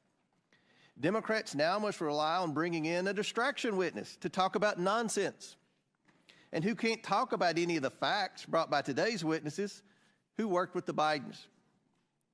Now, President Biden cannot control his adult son. He cannot control his brother, his sister-in-law, or his 9 family members who have received money from these transactions. All President Biden can do is control his own actions, and that is what we are here today to discuss with the witnesses. Because in the course of this investigation, we have learned that Joe Biden has taken action after action to further his family's plans to get rich. He shows up to meetings, gets on phone calls, shakes hands and tells people to, quote, look after my family. He goes to dinners with foreign oligarchs and a Ukrainian executive paying his son millions of dollars. He gets paid with money from Chinese businessmen who he has meetings with and tells other business associates he'll see what he can do to help their situations. He writes letters of recommendation for foreign business associates' children. The scam is simple. The Biden family promises they can make a foreign partner's problems go away by engaging the U.S. government. The problems can be anything: a Ukrainian corruption investigation, moving Russian money to the United States, a Romanian criminal prosecution, access for China to American energy sources. Joe shows up, shakes a few hands in front of his son, and says, quote, take care of my boy, or something similar. And the money flows to the tune of tens of millions of dollars. It's done over and over again. The Biden family promises Joe's power. Joe Biden shows up, and millions of dollars come into the Biden's pockets. Joe Biden is the family's closer. How could he not be? The Bidens aren't doing any other work for these foreign companies that would warrant tens of millions of dollars. There are only 2 explanations for this. The first is that Joe Biden knows exactly what he's doing and knows a handshake, a wink, and a smile is enough for him to maintain, as Jim Biden famously calls it, plausible deniability. Or Joe Biden is being led around by his family and has no idea who he's meeting with or what message he is sending, and is truly an elderly man with a poor memory. There's no other explanation. Either Joe Biden is complicit or Joe Biden is incompetent. Since becoming chairman of this committee in January 2023, I've promised the investigation into the Biden family's influence peddling would be based on bank records, witness testimony, and verifiable facts. After years of Democrats using this committee as a mouthpiece for every conspiracy theory they could find, like the Russian collusion hoax, under my leadership, the committee has returned to real investigations. If Democrats want to spin another Russian hoax, I will ask them to answer one question. What services did the Bidens provide to earn them and their business associates over $24 million? What did they do for the money? Democrats have the same bank records as we do, and bank records do not lie. The witnesses today are here to talk about Joe Biden. Republicans are here to talk about Joe Biden. If Democrats wish to spend their time beclowning themselves with another Russian collusion hoax for the sake of protecting President Biden, they can do so. As I said I would, I've invited Hunter Biden here today to sit alongside his business associates and provide his side of the story. Hunter Biden demanded a public hearing. I've given him one. Maybe he will show up. He has said he isn't, but he loves saying one thing and doing another. At some point, Hunter Biden saying one thing and doing another begins to reflect poorly on his ability to tell the truth at all. But this hearing is not about Hunter Biden. This investigation is not about Hunter Biden. It's about Joe Biden and the lies he continues to tell the American people. With that, I yield to Ranking Member Smith, or Chairman Smith. Thank you, Chairman Comer and Ranking Member Raskin. From the beginning of this investigation, we've made clear that we will follow the facts wherever they lead. The facts have led us to two conclusions. One, the Biden family has for years traded on Joe Biden's name in order to rake in millions of dollars, often doing so with his direct knowledge and clear involvement. Two, President Biden has been continually dishonest with the American people about his knowledge of his family's business dealings. We have testimony from multiple witnesses that Joe Biden was the brand. He knew what his son and brother were doing and did nothing to stop it. That alone makes him complicit in a scheme to make money off of his public service. But he was not just complicit. He was, as one of today's witnesses has testified, an enabler of this activity. The evidence of the two IRS whistleblowers who came to the Ways and Means Committee has been affirmed by volumes of material provided to Congress, by the testimony of others, and even by the Department of Justice, who finally brought charges against Hunter Biden that mirror those called for by the IRS investigators. The evidence obtained shows that, one, Joe Biden met with his son's business partners on multiple occasions. He used an alias to exchange dozens of emails with his son's bookkeeper. He took official government action that suspiciously coincided with those meetings and correspondence. The connections between Joe Biden and his son's business practices extended even to the Biden 2020 campaign. At the height of the Democrat primary, Kevin Morris, a Hollywood lawyer who met Hunter Biden at a Joe Biden campaign fundraiser, paid off Hunter Biden's tax liabilities because there was, in his words, quote, risk personally and politically. If that matter was not swept under the rug, investigators that were interested in pursuing a potential criminal campaign violation were told to stand down.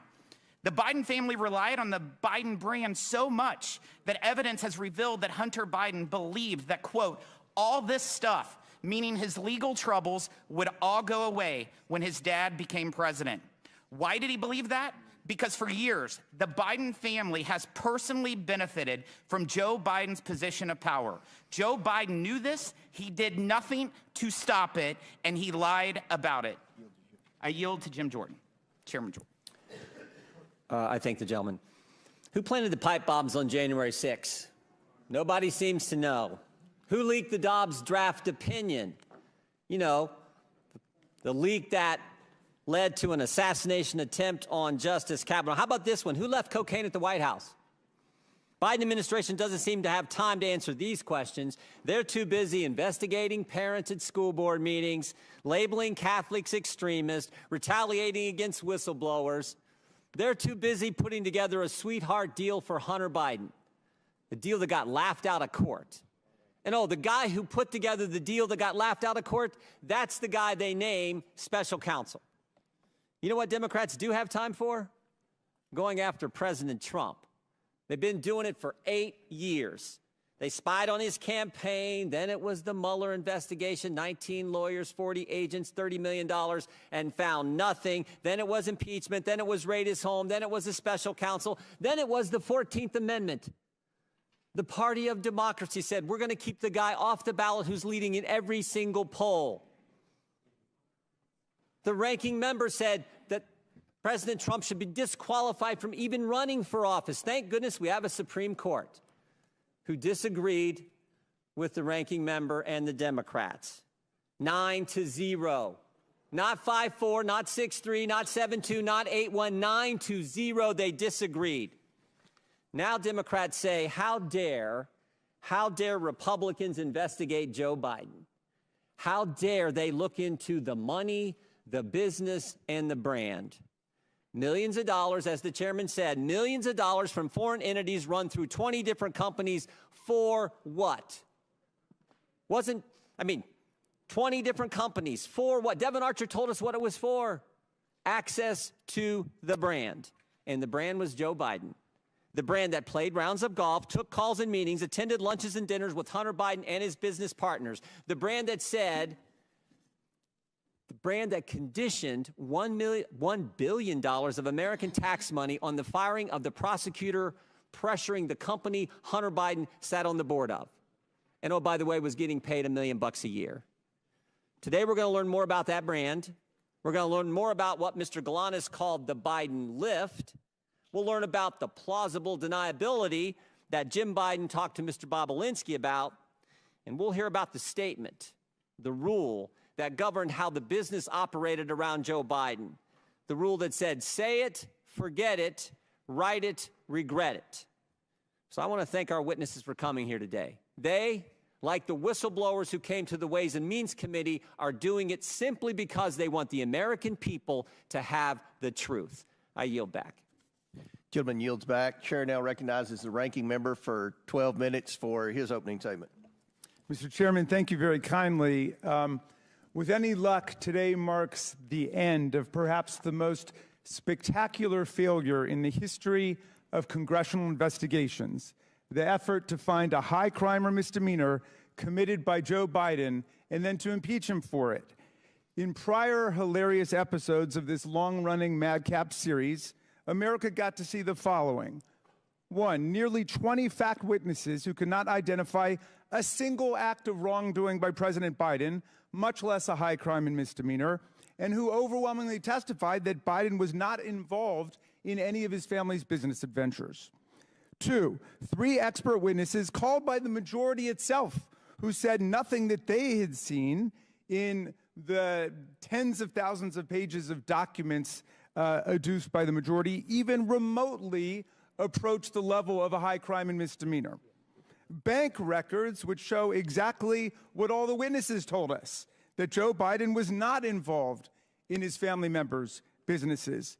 Repeated voyeuristic displays of pornographic images by the majority, completely irrelevant to any conceivable legislative or investigative purpose. A star witness, Gal Luft, who turned out to be a Chinese agent and an illegal arms trafficker on the run from American justice, and the key piece of evidence which launched the entire zany goose chase, an FD 1023 form in which the FBI duly recorded a completely fictional tip about a $5 million bribe to Vice President Biden, peddled by Alex Smirnoff, who has been criminally indicted by a Trump-appointed U.S. attorney, Special Counsel David Weiss, for felony counts of systematically lying to the FBI and constructing a false record about Joe Biden, and now sits in jail in California as a flight risk while the world studies his longstanding and extensive ties to Russian intelligence. Today, the good chairman and his ace MAGA detectives have finally jumped the shark. The comedy of errors comes crashing to an end as House Republicans in more than a dozen Biden districts beg for mercy, and the committee throws a flabby Hail Mary pass 3 weeks after the Super Bowl's over. So today, we revisit the fruitless testimony of 2 more fading star witnesses who have failed to testify to any presidential wrongdoing, much less evidence of high crimes and misdemeanors. Both of the majority witnesses are frustrated would-be business partners of Hunter Biden, who tried to leverage the Biden name, or the Biden brand, as they keep calling it. But they never got any business off the ground for reasons that will become painfully obvious to anyone watching the proceedings today. Even Hunter Biden, laboring at the time under a serious substance abuse addiction, could tell these were not the type of people he should be doing business with. So rather than representing the Biden brand, which was their ardent wish, they now show up today as loyal servants of Trump world, each of them proudly represented by their very own former Trump White House attorney. The first is Mr. Bobulinski, the bitterly disappointed wannabe Hunter business partner whose famously litigious history includes unsuccessfully suing his own dying father's charity for nearly $1 million. And just last month, suing Cassidy Hutchinson for $10 million after she reported that Mr. Bobulinski, wearing a ski mask, met with Mark Meadows, which Ms. Hutchinson is now backed up with actual documentary photographic evidence, something in very short supply in this investigation. Mr. Bobulinski made his hazy allegations against the Bidens public for the first time at a press conference choreographed by the Trump for President campaign, which provided him a venue, a gaggle of journalists, and even a dress shirt that they went out and bought for him to wear to the event. Hours later, Mr. Bobulinski joined the second 2020 presidential debate as Donald Trump's personal guest, where he was seated with Kid Rock and Mark Meadows. The other star witness, Mr. Galanis, who I believe is appearing by Zoom today, is a serial fraudster and convicted con man, a term I would charitably not use on a witness, except it was explicitly bestowed upon him by not one, but two different U.S. federal district court judges, including the one who sentenced him to over 15 years in prison for defrauding union pension funds, a Native American tribe, and scores of innocent investors. Mr. Galanis was sentenced to pay restitution of over $80 million to his victims. That's a lot of money. That's what Donald Trump was sentenced to pay E. Jean Carroll for in that civil litigation. The very first record of Mr. Galanis' claims against the Biden family appeared, check this out, in the clemency petition that he sent from prison to President Trump. But the key point is this: even if we were to believe every single word offered by these utterly compromised and biased witnesses, Mr. Bobulinski and Mr. Galanis, their allegations don't identify any wrongdoing, much less an impeachable offense by President Biden. With the impeachment bus running on empty, our GO colleagues now are apparently preparing to save face by ending the impeachment farce with criminal referrals. But criminal referrals require evidence of crimes. And the only crimes we have seen are those of the GOP's own star witnesses, like Russian asset Alex Smirnov, Chinese agent Gal Luft, Devin Archer, and Jason Galanis. The minority witness today, our witness, Lev Parnas, casts a piercing light on what's really taking place here. And Mr. Parnas has reason to know. He, too, used to be a mega sycophant peddling lies and disinformation to smear Joe Biden. Today, he joins a long line of self-exiles from Trump world who could no longer stomach all the corruption and deceit. People like Cassidy Hutchinson, people like Michael Cohen, Sarah Matthews, Alyssa Griffin, General James Mattis, the chair of the Joint Chiefs of Staff, Mark Milley, General John Kelly, and now Vice President Mike Pence, who refuses to endorse for president the man he served with. But we do have loyal sycophants still in the room, and one day I look forward to hearing their testimony about how they got sunk into this religious cult. Mr. Parnas wrote Chairman Comer and me a remarkable letter on July 23rd, 2023. This is the first time I'm meeting him today. He was Rudy Giuliani's right-hand man, his globe-trotting business partner and language interpreter in the mission to manufacture Ukraine and Burisma-related dirt and smears against Joe Biden in 2018 and 2019. He spent all of his time traveling around the world trying to stage evidence against Joe Biden. In his letter, Parnas explains that the desperate search to find evidence of any kind of Biden corruption was a complete and total bust because there was no evidence to find.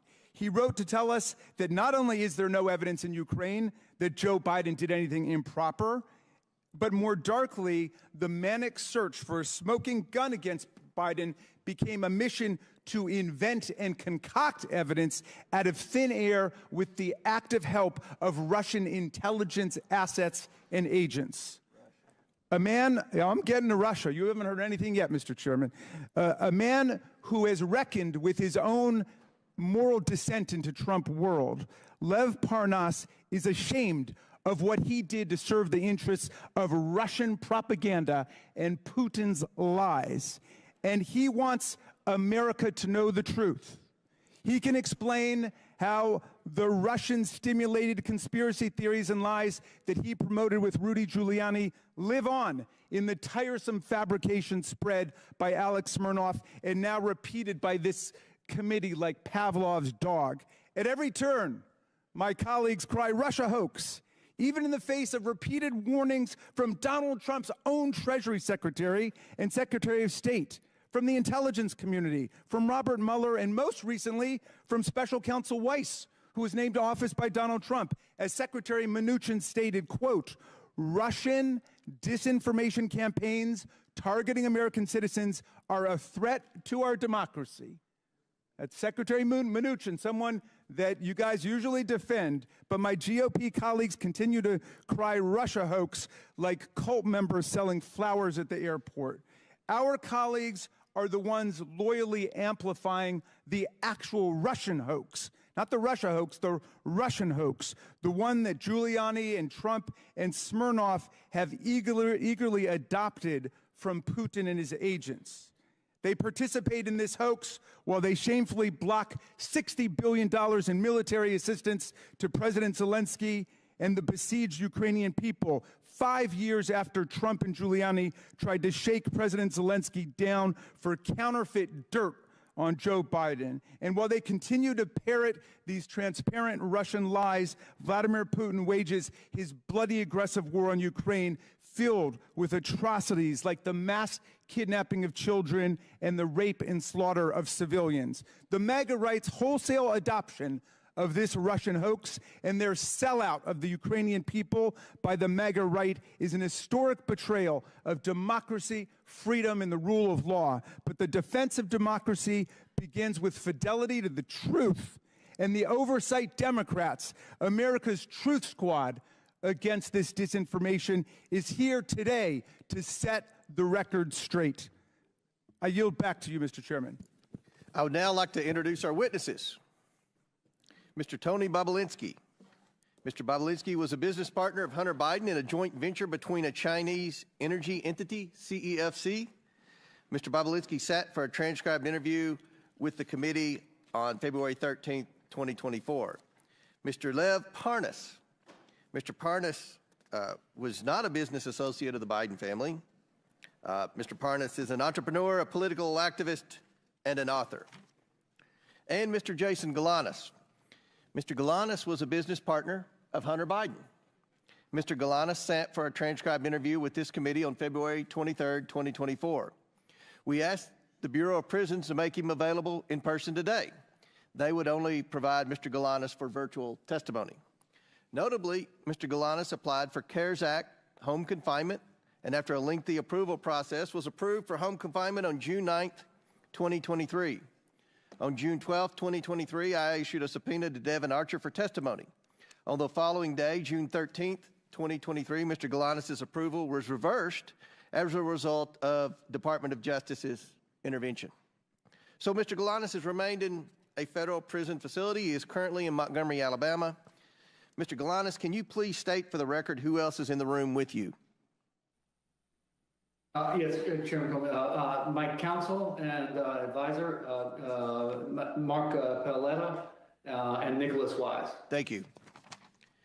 Pursuant to Committee Rule 9G, the witnesses will please stand and raise their right hands.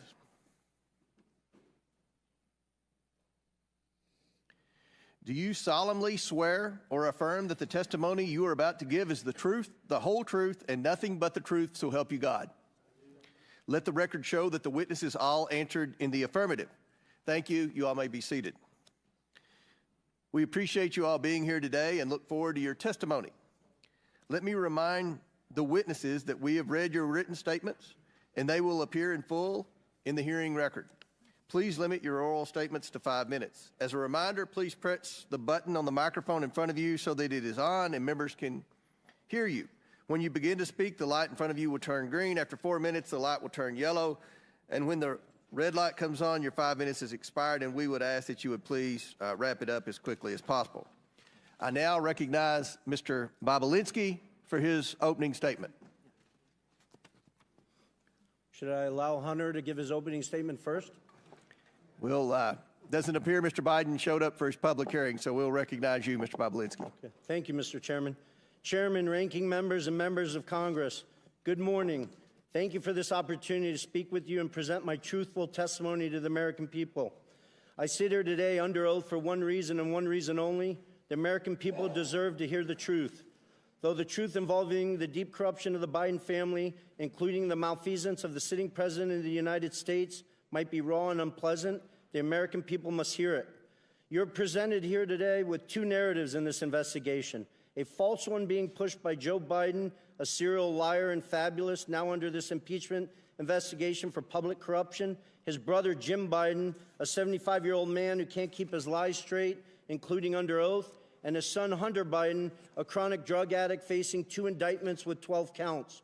You also have before you the truth, confirmed by multiple Biden family business partners over many years and backed up by mountains of irrefutable evidence, including text messages, emails, documents, recordings. I am the only Biden family business partner with an impeccable military record. I'm grateful that this country has given me the freedom to be successful. I worked hard to become independently wealthy. I've taken several businesses public, sold multiple businesses to some of the world's best private equity firms. In fact, my business success is why they sought me out. However, what they have done is repugnant to me. I am here today because I'm a patriot and I'm a truth teller. We keep hearing from certain corners that our democracy is at risk and democracy is on the ballot in 24. Yet the same people preaching this mantra know better. They continue to lie directly to the American people without hesitation and remorse. Rep. Dan Goldman and Jamie Raskin, both lawyers, and Mr. Goldman, a former prosecutor with the SDNY from New York, will continue to lie today in this hearing and then go straight to the media to tell more lies. Hunter Biden's defense attorney, Abby Lowell, weaponizes letters to Congress to try to smear my name Mr. Chairman. Misstate the cold hard facts. Mr. Chairman. In an attempt to save his powerfully connected client and his father. I challenge Mr. Lowell to make those claims on national television so he can be held accountable for his lies. Prior to my successful business career, I was an officer in the United States Navy. At Navy's elite Naval Nuclear Power Training Command, I later served as the command's chief technology officer. Please proceed. I apologize for the disruption from the feed. Okay. Am I supposed to say it's my time, Mr. Raskin? Yeah. But please, Mr. Bobulinski, please Okay. come to order. Mr. Bobulinski, please proceed. Okay. Please proceed. I apologize for the disruption from the minority. Okay. Well, Mr. Chairman, save his time, but he called members of this committee liars, and I just want to know whether the order and decorum requirements of House Rule 11 apply to witnesses appearing before the committee. Does it apply or does it not?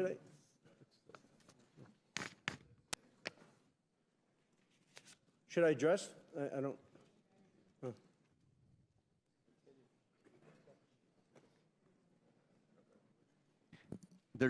There's decorum from the members. We've asked for that. There's no language that I'm aware of pertaining to a witness. Thank you. So don't make sure we didn't waste any of his time on the opening statement. Mr. Bobulinski, I'm sorry for the disruption. Please continue your opening statement. I think you, Mr. Raskin, used. We'll make sure it's right. We'll make sure. Okay, great. I just want to restate, make sure the American people hear all these facts. Abby Lowell weaponizes letters to Congress to try to smear my name and misstate the cold hard facts in an attempt to save his powerfully connected client and his father. I challenge Mr. Lowell to make those claims on national television so he can be held accountable for his lies. Prior to my successful business career, I was an officer for over 6 years in the United States Navy's elite Naval Nuclear Power Training Command as a decorated master training specialist. I later served as the commander's chief technology officer, where I held a huge security clearance from the Department of Energy and the NSA. When I left Nuclear Power Training Command, I was the #1 ranked direct input officer in the entire command. And then I jumped into the business world and public markets. While I have made a few contributions over the years to Democrats, such as Representative Ro Khanna, I don't see him, but I hope he shows up today. He sits on the Democratic side of the Oversight Committee. I'm not a political person. I come from a family with a long history of distinguished service in our nation's military, including my father, both of my grandfathers, and my brother, all of whom were willing to sacrifice their lives for this great country. My sister serves our military vets for 2 decades at the Veterans Administration. We've lived our life as a family in service to this great country. I hope the American people will pay close attention to this hearing. I also hope they will understand that some members of this committee will engage in absurd attacks and efforts to try to deflect attention from the facts. And I will present today by questioning my integrity and my patriotic duty. You may see me speak passionately at this hearing, but for good reason. Not only was I willing to die for this country, every single male member of my immediate family was willing to die for this country. I want to be crystal clear. From my direct personal experience and what I've subsequently come to learn, it is clear to me that Joe Biden was the brand being sold by the Biden family. His family's foreign influence peddling operation from China to Ukraine and elsewhere sold out to foreign actors who are seeking to gain influence and access to Joe Biden and the United States government. Joe Biden was more than a participant in and a beneficiary of his family's business. He was an active, aware enabler who met with business associates such as myself to further the business, despite being buffered by a complex scheme to maintain plausible deniability. I ask this big question. If there's no evidence of corruption here today, if Joe's conduct and the conduct of his family were fully legal and proper, then why are they so dishonest about it? Not just slight misrepresentations of fact, but deep untruths about the entire corrupt enterprise. Hunter Biden gave his transcribed interview on February 28th and lied throughout his testimony. Here's just one egregious example of Hunter's perjury. He lied to the committee on important details concerning his money demands and threats to CFC in text messages on July 30th and 31st, 2017. He leveraged his father's presence next to him in that infamous text to strong-arm CFC to paying Hunter immediately. Jim Biden also lied extensively throughout his transcribed interview on February 21st and perjured himself. An example of that, on page 100 of his transcript, Jim is asked specifically, do you recall having a meeting with Hunter Biden, Tony Bobulinski, and Joe Biden? Jim's response, absolutely not. The committee was so shocked by his perjury that they asked him the same question multiple times. Each time he denied meeting with me and Joe Biden. After the committee showed him text messages confirming that I met with Joe Biden, Hunter Biden, and Jim Biden at the Beverly Hilton in May 2017, Jim Biden, with a former U.S. attorney lawyer sitting next to him, still denied that meeting took place. Hunter Biden, in his own transcribed interview, confirmed that that meeting took place. Hunter confirmed his uncle perjured himself in front of this committee. I'm simply here to tell the truth to the American people, and I hope each and every one of you, congressmen and women, give me the opportunity to do that instead of focusing on Russia or smearing my family's name or focusing on facts that are irrelevant today. I yield back. Thank you. Mr. Chairman, parliamentary inquiry? Yes. Just 2 points. One is I believe Mr. Bobulinski went over 2 minutes, 14 seconds. I hope the same courtesy will be We will give Mr. Parnas equal time. Thank you. And secondly, I see that we now have a witness appearing remotely, and I thought that witnesses were required to appear in person under the rules adopted by the majority at the beginning of the Congress. And do we have a new practice with respect to that rule? Because I know that members on our side were denied the ability to participate in hearings that were conducted in Florida and Mississippi and Alabama. We wanted to participate by Zoom. So I hope... And I'll answer that. It requires, to be able to testify remotely, requires a letter from me and an approval from the majority leader, which we have. And I'll enter that letter into the record without objection. Thank you, Mr. Chairman. I hope we'll extend the same courtesy to members of this committee when they can't get to a hearing as in Mississippi or Florida. Thank you much. Mr. Chairman, parliamentary inquiry. State your point. Mr.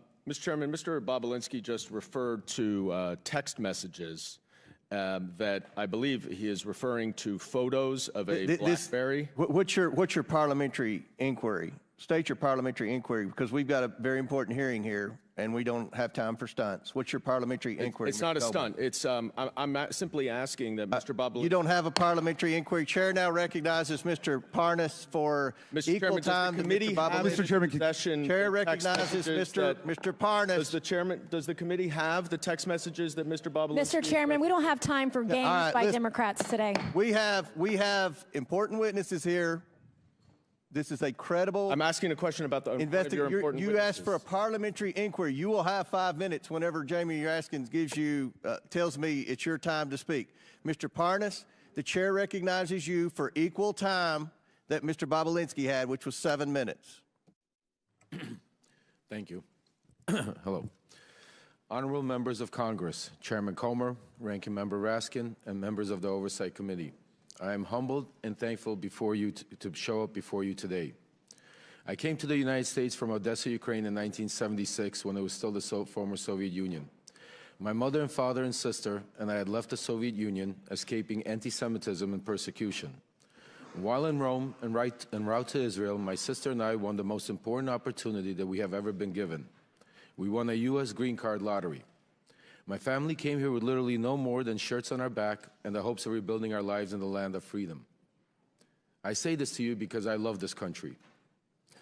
From shortly after my arrest on October 9, 2019 to now, I have been trying to share the irrefutable truth with you. The American people have been lied to by Donald Trump, Rudy Giuliani, and various cohorts of individuals in government and media positions. They created falsehoods to serve their own interests, knowing it would undermine the strength of our nation. From November 2018 to October 2019, I was a key participant and a witness to numerous efforts to prove that Joe and Hunter Biden were linked to corruption in Ukraine. Rudy Giuliani, on behalf of then President Donald Trump, tasked me with a mission to travel the globe, finding dirt on the Bidens so that an array of networks could spread misinformation about them, thus securing the 2020 election for Donald J. Trump. Ironically, when I was arrested, my original indictment linked me to an individual referred to as unindicted co-conspirator 1. We now know this individual to be Congressman Pete Sessions, who sits on this very committee today.